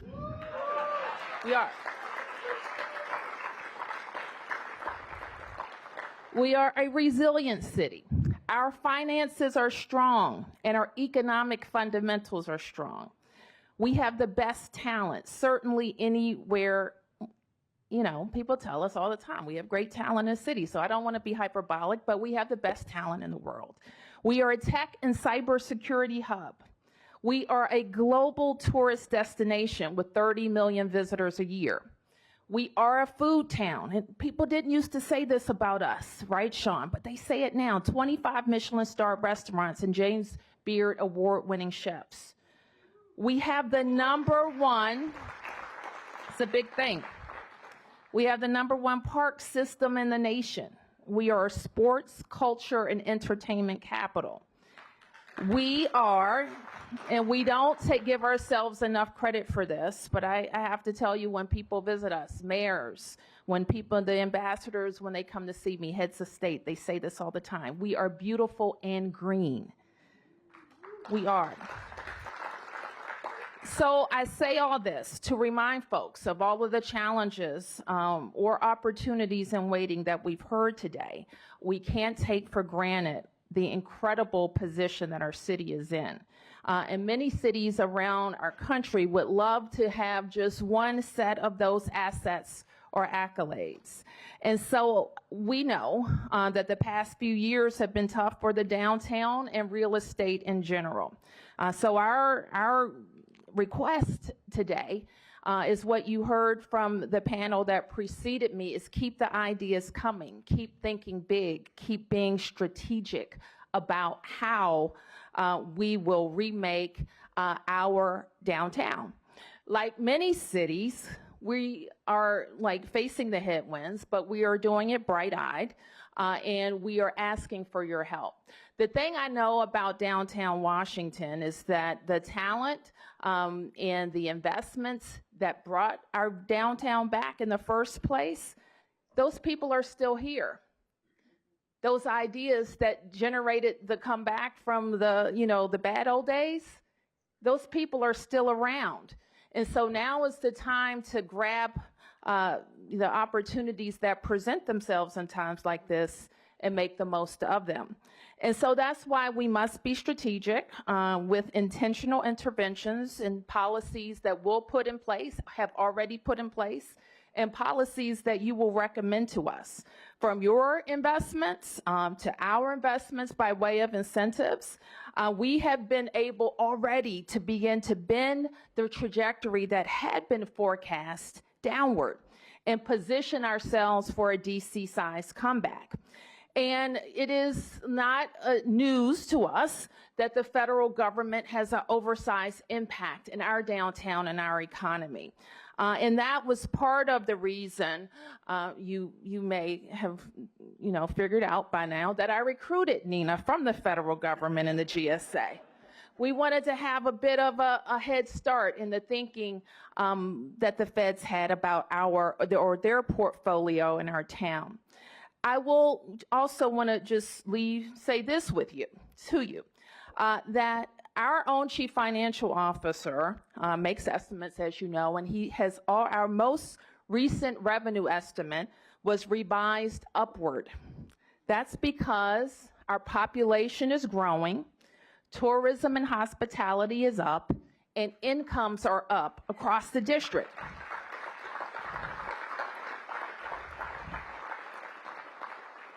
And I also think I heard an earlier speaker as I was listening in the car on the way, and you're not going to like when I say this because it's small progress, but it's progress.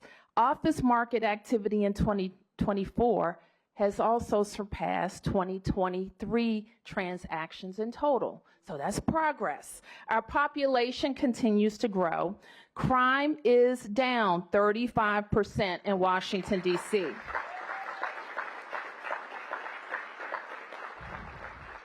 Again, not by accident, but because we stood shoulder to shoulder with each other to make sure that we got the policy environment that would make that possible, that we have the police force and that we're supporting the police force that makes that possible, and we're working hand in hand with our court system.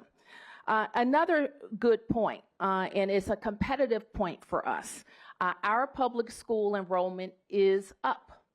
And it is up, and it came up faster than any place in this region post-pandemic. That's a good thing. And we continue to attract young families because we have free pre-K-3. And so I say all that to say that families and people want to move to D.C. for good reason. Our comeback is in full swing. In further evidence, the Washington Commanders are 6-2, and just might go all the way. So that's the good news. Some of the tougher news is because we have seen our values not increase, especially in the downtown. We will have a tighter fiscal environment from the government standpoint for several years. And we don't think that we've hit the bottom of that. That's the tough news. But this is our job, and this is why Nina has gathered us today, because when budgets get tight, we cannot allow our visions to shrink. And we have to provide further evidence of why it is important to make investments in the downtown and making sure that our real estate values stay up. So that's the way I say when I go and talk to the council members, when I present my budget for next year, we have to demonstrate why these investments compete with other investments that are also worthwhile. They're also worthwhile. But if we're not growing and increasing values in our downtown, we cannot make the types of investments in schools or transportation or public safety or the arts or parks that have made us the best city in the world. So on January 2nd, can you believe this, Mayor? I'll celebrate 10 years as mayor. And in that time, we have been able to deliver big projects for the district. We've unstuck some. Some have been in partnership with the federal government, and many have been in partnership with people in this room. And so today we've heard more about how people are viewing the district, the things in our policy environment that we need to change, the visions that we need to lay out, and nodes that we need to focus on. We're working with all of our partners at the Downtown Bid, the Restaurant Association, the DC Economic Partnership, and others on ways that we are talking to big business to attract them to the city, as well as how we are retaining our businesses, including a lot of people who are making decisions. I think the term you use is to densify their current locations, to improve them and to invest in them. And we want to figure out ways to support you in doing that as well. I want to thank you for the shout out for what our DGS folks are doing, because we have challenged them not only to have great places for our people to work, but to get the best value for the district. And the savings that they are achieving in doing that is allowing us to make other investments across the district. And one of the big investments, and I'm grateful for your support in helping us get this done, is the $800 million investment in the monumental project at Gallery Place in Chinatown. It's a generational investment, and over the next several years, we're going to see just a project that we can all be proud of, how it looks from the outside, how it communicates with the surrounding blocks, how it welcomes our visitors so that they're having a world-class experience in downtown Washington, D.C. And we hope to be able to celebrate a championship team there, too. So we're going to keep working to make the downtown better. And that is a symbolic project in other ways because it really represents how hard we're willing to fight to make sure that people are coming to Washington, D.C. for great experiences. We also know that we've worked with the council on the office conversion incentive programs, including housing in downtown and office to anything, which will give us $50 million in investments over the next several years. But we cannot talk about our plans for a vibrant world-class city without our partnership with the federal government. So I think that Nina has laid out a very doable, reasonable plan for us to focus on the areas that we just discussed today. And we need all of you to make sure we're getting what we need from the feds. You've never seen the federal government walk away from a town without helping the town, okay? They close a base, they help the town. And we can't even think about the federal government walking away from these buildings and leaving us with nothing. So this is our fight, okay? So if they are going to walk away from those buildings, and these are not just, like you saw some buildings, but what are we supposed to do with the Department of Treasury? You know that building, right? What are you supposed to do with that? These buildings were built on L'Enfant's plan, right? On wide avenues. And why? To reflect the power of our government in the nation's capital. They were built for one reason: federal employees. So that's not to say that somebody in this room doesn't have a big idea for what to do with one of those grand, majestic buildings. But that's what we're talking about.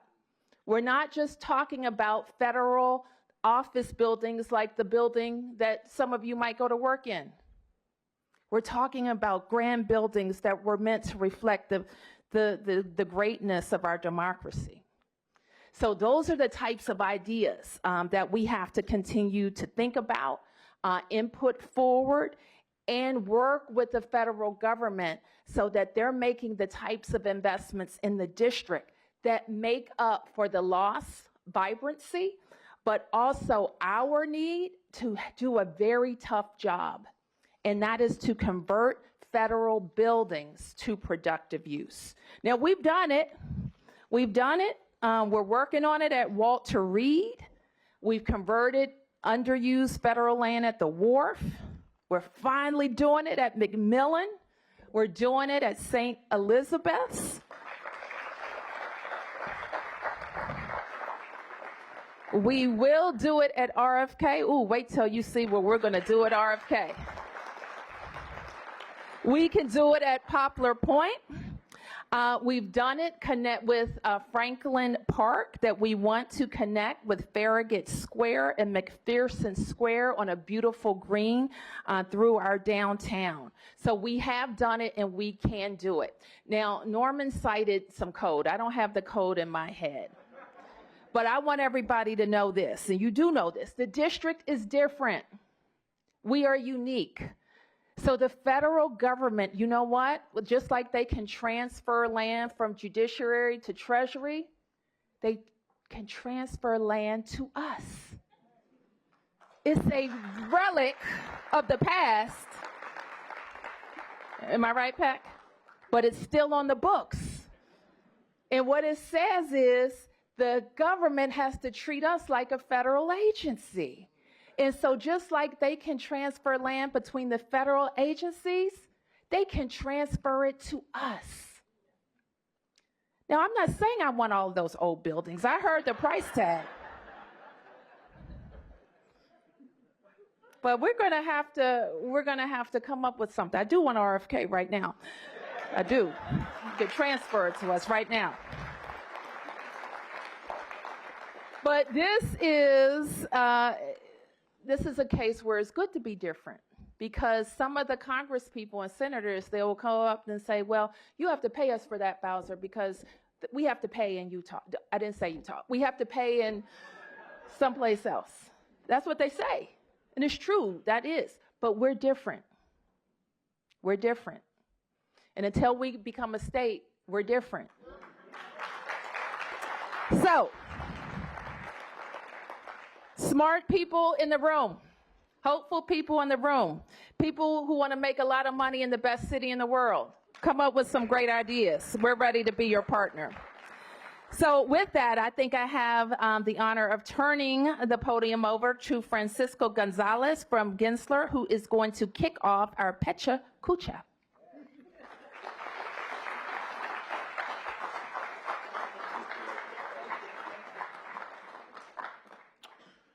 Good afternoon, because we just turned to the afternoon. And my name is Francisco Gonzalez. I am the co-managing director at Gensler in Washington, D.C.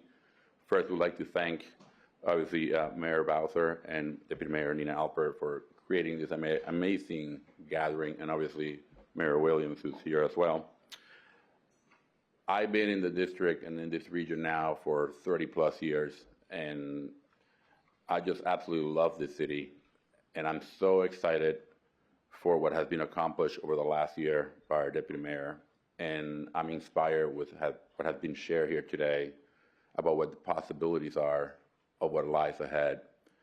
So speaking of what's ahead, we're going to dive into the next segment, which will basically help us better visualize what could be here in Washington. Per Nina's request, the next few presentations are in a format called Pecacuchas, which basically, for those who are not familiar, each presentation will be a total of 6.5 to 7 minutes with a total of 20 slides. We're going to have a total of 4 presentations. The first one will be the Georgetown's retail evolution. The second presentation will be the developments that are transforming the east side of the river. The third one will be the future of sports and entertainment in the city. And the last one will be the local ecosystem of tech and innovation districts. So with that being said, we're going to get started. We're going to have Faith Broderick from the Economic Development Director at the Georgetown BID discussing the retail evolution happening in the great Georgetown neighborhood.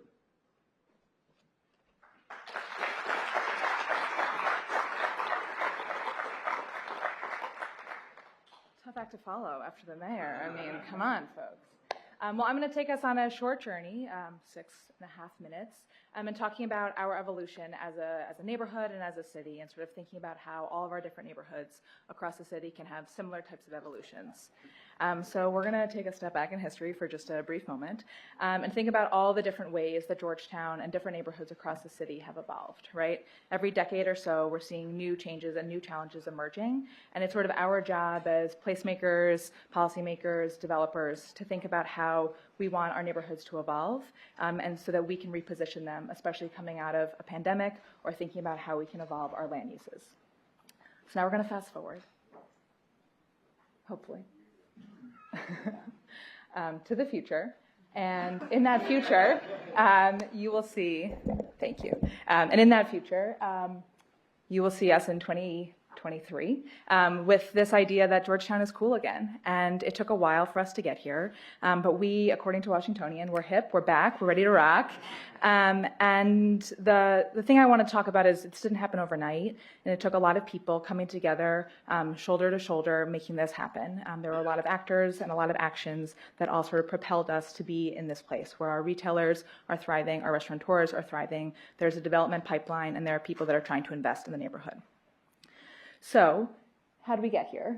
We have now a more vibrant restaurant and retail scene, and we're rocking with this new moniker, right? But we did not have this moniker forever. We were sort of this older, tired, a lot of mall brands were in Georgetown. We were sleepy, we were a tourist destination, and it took a lot of belief and faith from all of our developers and all of our stakeholders in the neighborhood to be able to see a new future.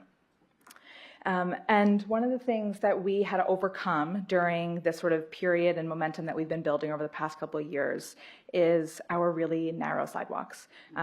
Famously, very narrow, very difficult to walk around in. And so what we had to do was think about Georgetown is a neighborhood that relies very heavily on our pedestrian footprint, right? All of our retailers and all of our restaurants, we need people to be able to move seamlessly through the neighborhood because it's very difficult to get to Georgetown and very hard to park in Georgetown. So this was a major challenge that we had to overcome.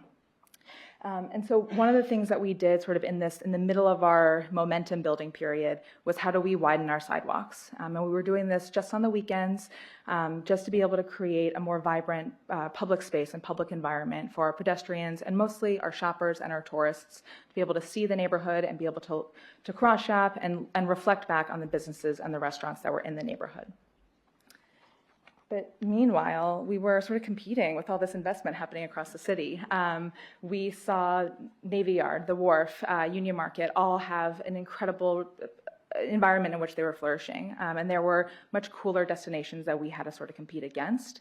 And so the fear that we had, especially around 2018 and pre-pandemic, was if we don't evolve in a way that brings new uses and new users to the neighborhood, we are going to lose out sort of in this big picture and we're going to be left behind.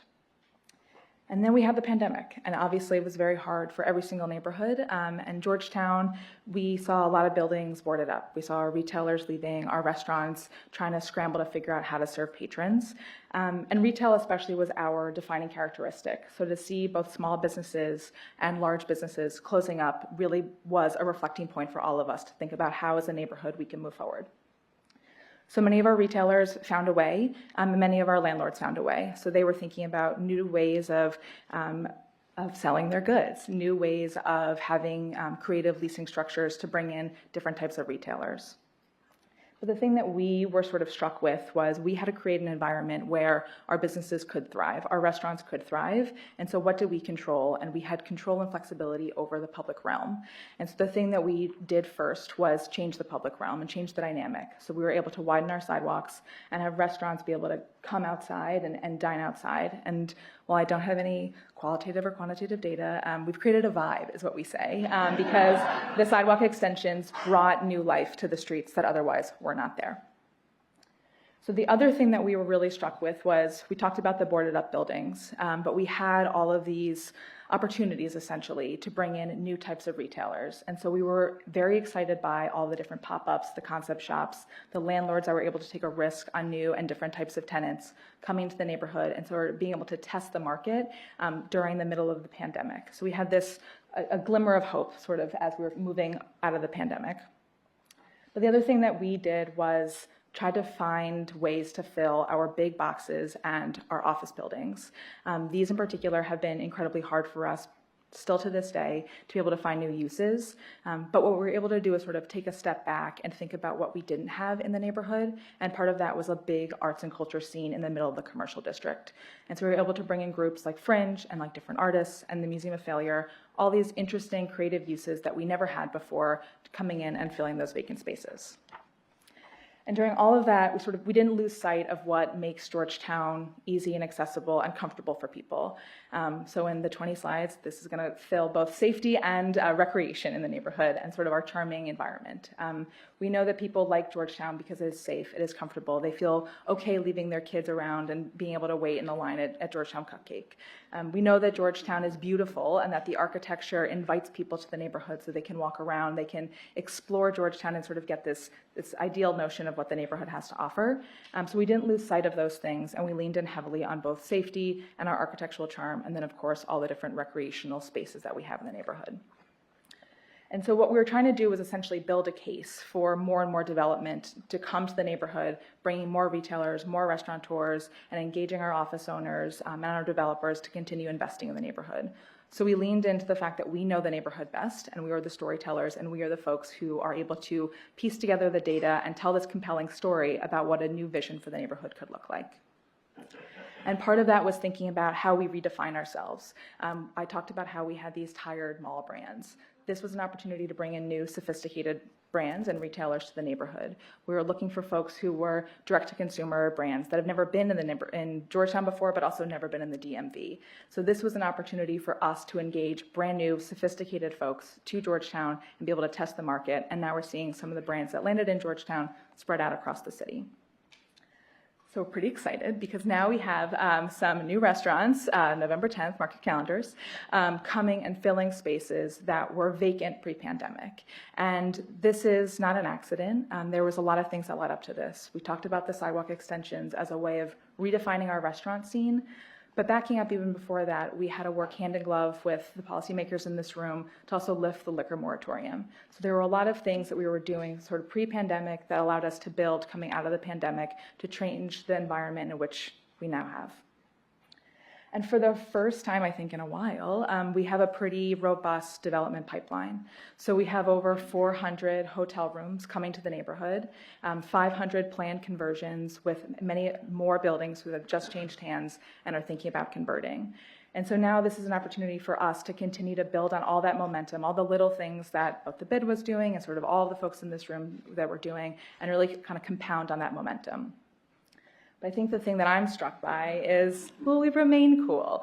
And I would like to say yes, but I think what is most difficult to sort of forecast is how we get there, right? And the way that I've been thinking about it is we've been able to move the margins and build on this momentum in Georgetown, but there are many investments that we all need to take collectively in the bid world, in the private sector, and the public sector to make our success continued.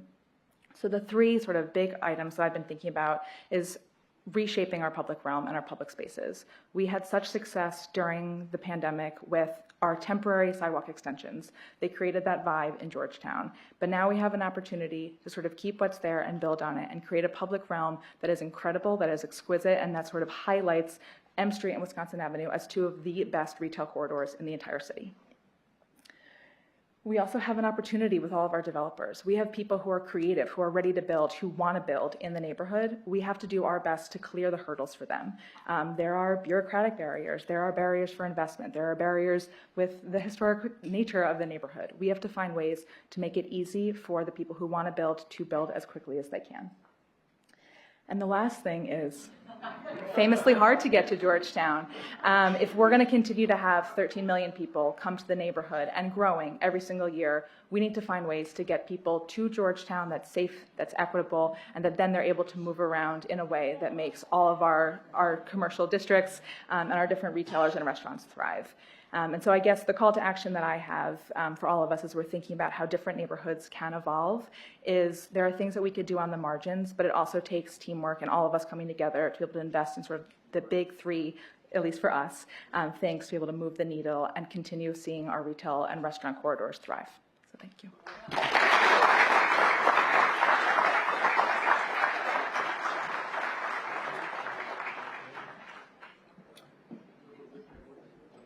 Thank you, Faith. So next up, we have Jamie Drummond. He's the principal and co-founder of Drummond Projects. He's a Howard grad, and today he's going to be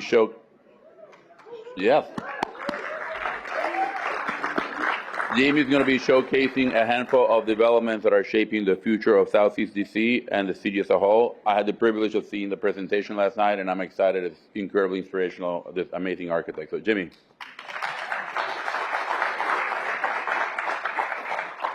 I understand I am holding people back from lunch, so I will be as fast as possible. Good afternoon, everyone. I'm Jimmy Drummond. I'm the principal and owner of Drummond Projects. We are an interdisciplinary architecture and design studio, and maybe the best Ward 8. Any Ward 8? Okay. Awesome. I'm excited, honored, not really nervous anymore, to talk about how creating dynamic spaces and destinations is vital to building thriving neighborhoods, communities, and cities. So, at Drummond, our mission is to create spaces where everyone belongs, spaces that connect us, spaces that inspire us, and really allow us to see each other and ourselves. So you heard it from my good friend Matt today. You heard it. I mean, it is a growing demand across our constructed environment to rethink public space, to rethink about these destinations dynamically, how they can support, uplift, and hold communities. So again, as a proud Ward 8 member and resident architectural practitioner and small business owner, I'm here to brag a little bit on Southeast, okay?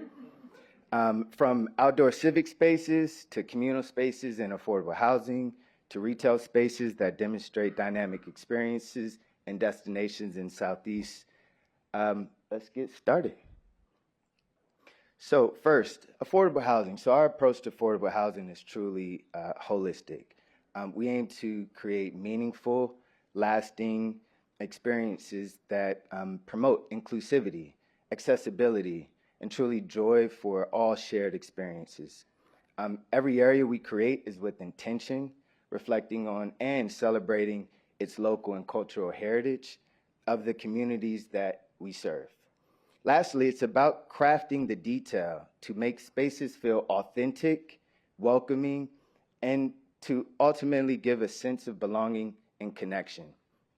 So the first of a few projects I would like to go over is the Berry Farms redevelopment, which we have the pleasure of working with the Preservation of Affordable Housing on several Berry Farms buildings, really to allow us to really explore how to invigorate community spaces through this holistic approach. As you may know, Berry Farms is a storied neighborhood, arguably the most critical parcel in Southeast.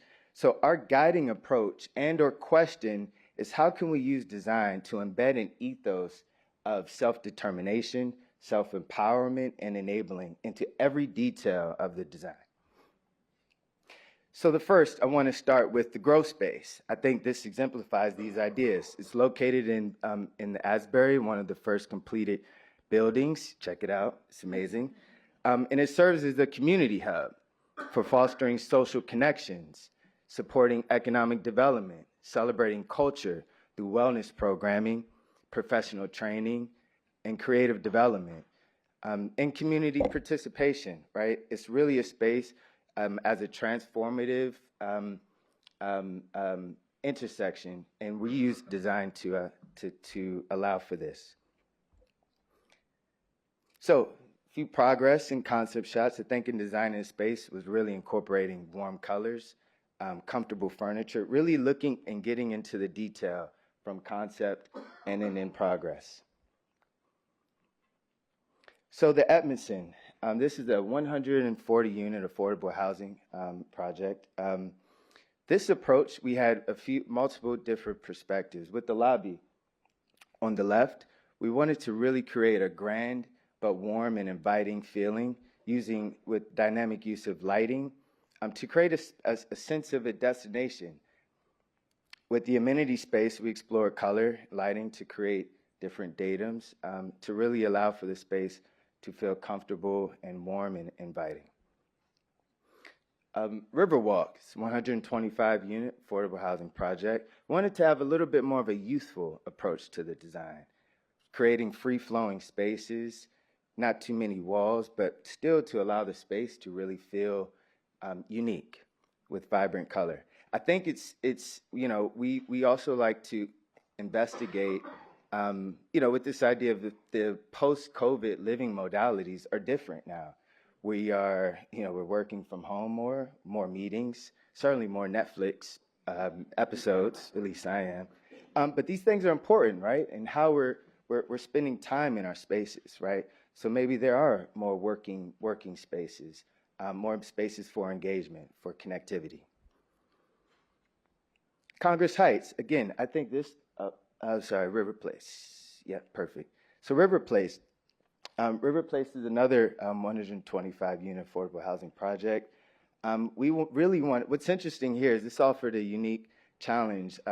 This building actually touches the historic Berry Farm townhomes. So it was important that we wanted to honor the legacy of these spaces, respecting the existing structure and revitalizing its intrinsic sociocultural significance. This space had certainly a bit more of an elegant sort of vibe, as you've heard today. But again, the idea is really for it to allow for this space to be flexible, understanding that we live differently in our spaces. Next is Congress Heights. Congress Heights, this project, and I think this was an exploration of wellness through use of materiality. And again, addressing this new type of living modality. I think what's interesting here on the left was this idea of a Wi-Fi lounge, where we like to typically kind of maybe wait for our Uber or Uber Eats. I'm surely Uber Eating almost every other day. Ideas of where we're starting to allow for, and also the idea of destinations are a bit closer to us now. So next two slides, actually, I want to talk about Fresh Food Factory. I don't know if Amanda's in here or not. Shout out, Amanda. Fresh Food Factory, I think, represents a unique type of communal space. Food for everyone can serve as a powerful driver for connection and destination, as we heard today. Fresh Foods Factory, their mission is to provide residents with access to healthy food with educational programming through teaching kitchens and bridging the farm to table right in Southeast.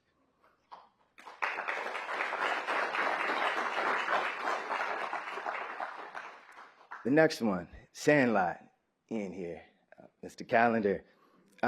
This space, arguably, for me, and I'm sure others, I think is our city's best example of a dynamic destination, a space that is essentially a container for cultural production, civic activity, and economic empowerment, and some fun. Let's be honest. If you haven't checked out Southwest and/or Anacostia, I'm honored to be working on Uptown, Sandlot Uptown. So this I think is a great example and idea of what we want more of. Next is the Dove House. Shout out to my mom and dad, are right there. This one's super close to me. Also my biggest mentors. This project is close to me. We have a nonprofit, Dove House, where dynamic destination meets transformation. So the spaces for single mothers aim to create environments for fostering growth and revitalization. So we sought to create meaningful spaces that reflect a unique identity and experience that truly caters to that mother. Next slide. Awesome. So lastly, Promise. This unprecedented concept of programmatic adjacencies combines plant care and self-care, right? So we took this project from concept to completion, and working with the young ladies, the business owners, I tell you, is probably the most inspiring experience that I've had. Working with the details, taking the program from retail to educational and everything in between, I think really allowed for us to get into the detail from start to completion. These are a few images, and what I love about the image is that it really is a container for flexibility at the top middle there. And actually the next slide you can see where, it really does cater to all ages. Even the image to the left, there's places for people to sit, to watch, to drink their coffee. And in the back, there's a yoga space. And you guys have to check it out. Please come over and check out Grounded Girls. They're doing amazing, amazing work. Lastly, let's shape it together. Thank you. Thank you so much.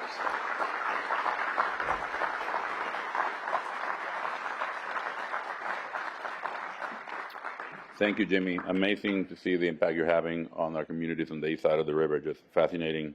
The third Pekakusha would be my colleague, Chris Sump. He's one of our urban design leaders at Gensler.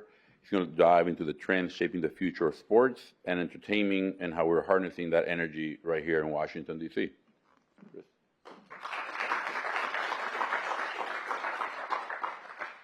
Wow, that was an old picture. So, Chris Zomp, proud Ward 6 resident. So, our downtown has changed since the pandemic. We all know this. That's why we're here. People aren't returning to work. They're not going to the office. Downtown hasn't been the place to work, to gather, to socialize like it used to be. But there's hope. Sports and entertainment can bring life back to the city. And this isn't a new idea. 10 years ago, we proposed a vision for the district catalyzed by the 2024 Olympic Games. The USOC told us, fit the games to the city, not the city to the games. So, can you go back? We showed how sports could advance city plans, link neighborhoods, and activate both sides of the river. 10 years later, we have great teams and we have great venues. People are coming to the city for unique experiences that they can't get at home or online, but people need a reason to come back. Success isn't how we draw them in, it's how we keep them here. The Navy Yard has done it beautifully. When I moved here, it was a cement factory in the nation. But now it's a destination, not just for baseball fans, but for everyone. The ballpark sparked development, 5,000 units. That's enough density to sustain a true mixed-use neighborhood, create jobs, and boost tourism. Yards Park is a great example. It's an experience that brings people back. We worked on it 10 years ago, and on a Sunday morning, I'm amazed to see what it's become. People walking dogs, people with kids, strollers, playing in the basin. It's amazing. The economic benefits are undeniable. A venue is not just a building, but a catalyst for growth. So how do we do it? First, we need to think about the whole place, not just the venue. At Gensler, we talk about the 20-minute city. Some people call it 15, call it 17, whatever you want to call it. It's everything within walking distance, true mixed use. So why not a sports and entertainment venue? Get your coffee in the morning, catch a game in the evening, walk home at night, all within a few blocks. This is a project we've done in Nashville called 5th and Broadway on the site of the old convention center. It's a great location. You got Ryman Auditorium in the middle, the arena, Bridgestone Arena to the left there, and it's close to Honky Tonk Row. It's successful because it activates the space between the venues. Vibrant downtown isn't just sports and entertainment. It's about creating a sustainable ecosystem of uses that will bring people back. 5th and Broadway, that's office, that's residential. It's the diverse tenant mix with local and national brands. It's a rooftop event space with views, a market hall, live music venue, and the National Museum of African American Music. All this means that the place is active when venues aren't. We like to call it programming for a game day and every day. For instance, that museum we just talked about is a great draw during the week, during the day, when the venues are quiet. And that's where partnerships come in. This doesn't happen in a vacuum. This is not just about teams. It's not just about entertainment companies. Public institutions, nonprofits, NGOs, cultural groups can attract a wider market and play a huge role in creating vibrancy. In St. Petersburg, Florida, we're helping the Tampa Bay Rays create a new ballpark district that restored a community gutted by urban renewal. The team partnered with the local music school and the African American Museum of Florida to create a cultural core amid 6,000 new units, game day and every day. These projects can't overshadow the neighborhoods they're in. Can't stress that more. Project must fit the community, not the other way around. When done right, a venue enhances the neighborhood, making it a more attractive place to visit and to stay. In Pittsburgh, the Penguins' new arena district becomes an extension of the community and reconnects a disinvested neighborhood to downtown. This is where I'm from, so it was an honor, a pleasure to work on this. We hope the Pens work with the local Community Development Corporation to provide job training, workforce development, and ensure the community's needs were met. Partnerships root the project in the neighborhood and put people at the center. Back to DC, visitors want authenticity. What do the locals do? We hang out a blue jacket. Navy Yard leaned into its history with adaptive reuse of the original buildings. Shout out to the USDOT for going in first, paving the way. And how can we not mention the wharf? It's come up many times today. Big congratulations to Matt and Stan and Perkins Eastman for delivering this project. Coming out of the Great Recession, this project redefined entertainment in the district. We know the Anthem is a powerful anchor. Last month it hosted 32 shows and events. Think about it for a minute. 30 days in September, 32 events. But when the Anthem is quiet, the wharf doesn't slow down. There's density, there's a diverse tenant mix, there's an active and engaging public realm. It works on event day and every day. Yeah, more recently, we're seeing how Audi Field is catalyzing Buzzard Point, which started with conversion of outdated federal office buildings to residential. I've heard about that a lot today. Coast Guard building, the old DOJ down there. And this is a trend that obviously we're going to see downtown. So a new project of ours is the Stacks.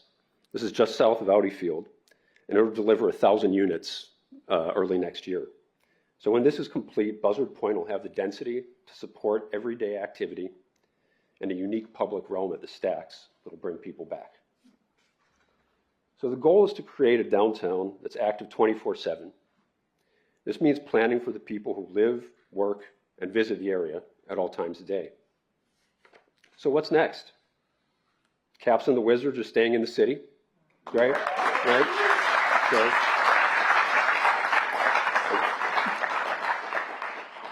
We're optimistic and we're excited about the power of sports, entertainment, and culture to transform downtown.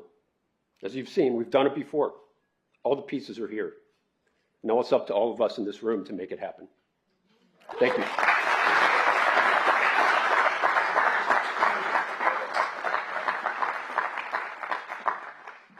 I can't wait, especially when we go to RFK, so let's do that.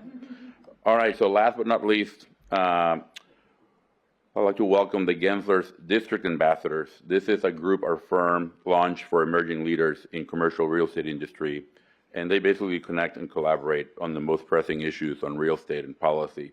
They're going to be talking today and exploring about the local ecosystem of tech and innovation districts and what the future looks like for this ever-evolving industry. So, the ambassadors, thank you.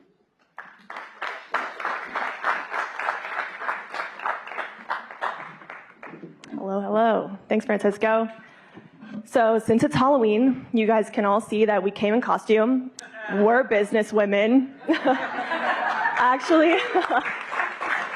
Actually, I'm Sydney Miller, and as Francisco said, we're here at the District Ambassadors, and today we're excited to share a little bit about a study we've been doing on what a visionary tech neighborhood could look like in the district.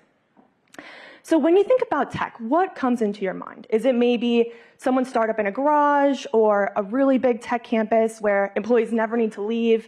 Maybe it's miles and miles of data centers, right? To us, tech is actually an ecosystem of all these institutions and the complexities and dependencies with them. So you can see on the map here, we're not actually starting from zero in DC. There's already quite a bit of tech presence. And I want to highlight a couple hotspots. You can see sort of north of the mall, downtown area, and also Penn West. And these locations can be springboards for future growth. So a second ago, we talked about that ecosystem of the institutions, and now I want to layer on that human element. This is the same chart, just with more detail, and I think it really goes to show that connection between the people. And it's the people, that's the real why behind our need for good design and thoughtful planning when it comes to these sort of active tech neighborhood destinations. So diving a little bit deeper into personas, who's going to live in these neighborhoods, right? Maybe it's a student, maybe it's a software developer for a startup, or it could be someone who works full-time remote for a big tech company. And we actually used AI on this image and a bunch of others in this deck because we wanted some help visualizing what this sort of utopia and merging of all these personas could look like. And I also think, after the end of our study, we came away with this sort of 3-ingredient recipe for success. People need a place to dwell, they need a place to innovate, and they need a place to socialize. And Foster's going to take us through that. Awesome. Thank you, Sydney. So we want everyone to put on their tech lens, their tech cap, and try to get yourself in the shoes of an emerging professional who grew up in the tech world and trying to find a place to live within the district. We go back to the 20-minute neighborhood and the idea that any amenity or need for a person of that neighborhood would be within a 20-minute walk from either work or where they live. DC is already a walkable town, with the majority of residents not relying on cars for transportation. So this gives us the framework to focus on bike paths, walkable paths, to continue this framework. When we take it to the street level, we look at activating the mid-city block. What this means is within downtown, there's a series of buildings in the middle of a block that are underutilized. There's alleyways that are vacant, and there's green spaces that are not being repurposed how they should. We want to challenge the idea that tech workers are looking for high-end luxury residential buildings. We actually think people are looking to nest. They want the front stoop. They want the connection to local retail and architecture. And bringing those aspects into downtown would create a more vibrant footprint for what is already there. CBRE stole our thunder a little bit, but we also had this map, and I think the fact that we both had it makes it true. And what it points out, exactly, and what it points out is that there's a large vacancy of residential units and where people are living downtown. It's that large white footprint where no one is eager to go, but we truly think that if you build it, they will come. And I think tech companies in general have the opportunity to provide subsidized housing to their employees and affordable housing that they will then cover to bring people to these districts. We like to think of this as what we call club tech. It's like this exclusive world that emerging professionals get to be part of, where you provide spaces for teleworking, collaboration. Think about it as a community where you can test robots for food delivery service and other innovations within a community to bring vibrancy and help people thrive. So investments and innovation are already in motion. DMPED's $2 million grant launched Penn West, making DC a global hub where tech meets policy for social impact. Through the Global Soft Landing Program, international companies can access discounted space near the White House at Studios by Tishman Speyer. Universities are key to tech communities. They offer talent, research, and fresh ideas. At Penn West, they build university partnerships to connect local students to industry through internships and shared resources. This creates a vibrant ecosystem that drives long-term prosperity. Large and small tech companies do collaborate with big firms offering mentorship and resources while startups bring agility. Initiatives like Penn West connect tech of all sizes for these fundamental partnerships. Tech communities need amenities like tech-friendly cafes, affordable co-working hubs with reservable meeting rooms, and larger event spaces, which can be great on our city rooftops. It's really critical for all of these spaces to have 5G and internet connectivity. Public parks and city squares energize the city and serve as collaborative hubs for the tech community. It is great if they can be adaptable places to work. With internet connectivity, they can be used to host tech-focused events as well.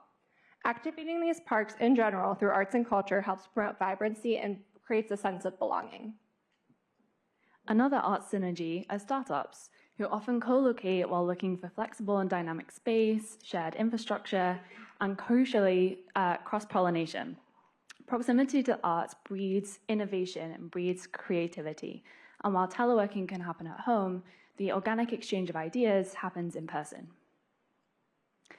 It's time for multi-use lifestyle districts to replace single-use business districts by leveraging thoughtful and diverse programming to activate our downtowns beyond just the 9 to 5. This in turn will draw the type of talent who is seeking these dynamic spaces so that we can have round-the-clock amenities that support their more flexible schedules. The downtown should also operate beyond Monday to Friday, but the weekends as well, and constant activity aids appeal, aids recruitment and retention, and supports those long-term ties to the area. Additionally, the downtown should be for everybody, and a recent City Pulse survey showed that actually local visitors are an as yet untapped market for place activation. So, considering tech as this ecosystem, we know that it's in a state of constant flux, but we know that it's also constantly looking ahead. For the parts of this ecosystem in this room, we think the next step is collaboration with each other and with the public sector to create meaningful change and to start leading the way to build this vibrant but balanced city. How do we evolve this ecosystem? By creating the kind of connection that underpins the landscapes that we've seen today. And whether you're tech or investor or student or researcher or whoever you are, we urge you to take a moment to think how you fit into this system already and where you might hope to be in a few years' time. Consider the integration and where you currently are, who you already know, and what relationships, both new or unexpected, might help us bring in new business to the downtown, to revolutionize the area, and to help make these artificial images reality. Thank you so much.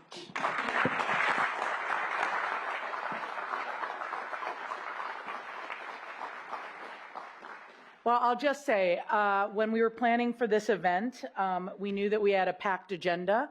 I was on my team's case about making sure that we ran on time, and we failed miserably. So that's all right. I think it was a great morning. It was a great start.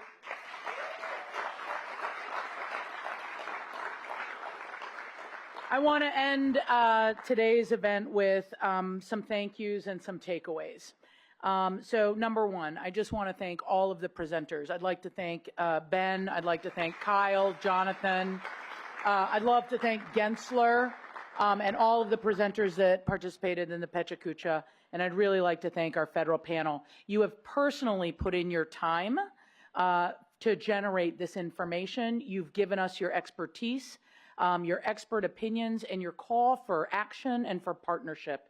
And that is what the future is going to take, because these things are within reach, but we have to work together to get there. And I just want to say we have a very diverse group of people that attended this today. The stakeholders that are in the room range from our business leaders, our civic leaders, business associations, bids, and the federal government. We had a number of federal, and still do, federal partners in the room. And while I gave you a little bit of a hard time, what I want to say and what I hope you take away is that we have worked together in the past to make sure that DC is a dynamic and vibrant place, and a place that really represents what the capital of the free world looks like. And we should be doing that work again together for the future. So that is the invitation to action. And for all of you who are still here, and I'm going to go ahead and don't worry, I'm a big follow-upper, so I will tell everybody that had that had to leave us. What is next? What do we hold ourselves accountable to? How do we take the energy of today's presentations and the thoughts and ideas and generate action for the future? So we do have action plans that are put in motion, thanks to the Downtown DC bid, the Golden Triangle bid, and so many others, to the DEMPED team. But now we need to operationalize them. We need to take actions and work plans and put the resources behind it and operationalize some of these plans and get that momentum going that continues to demonstrate to our residents and to our investors that this continues to be the best city in the world, as the mayor says. So get involved with the economic partnership. If what you're interested in is recruiting and attracting and growing businesses to the District of Columbia, there's a direct pipeline and ways for you to get engaged. Get involved in ULI's Office Council, where Bob Peck and others are leading and thinking about these office conversions from a financial perspective as well as from a practical perspective. So there's lots of ways to get involved, and I encourage you to do so. And we have March Madness coming up in 6 months from now. I'd love for this to be the cadence that we set for the rest of my tenure at minimum, but where every 6 months we are making sure that we're making strides towards progress. Thank you very much, and we'll see you next time.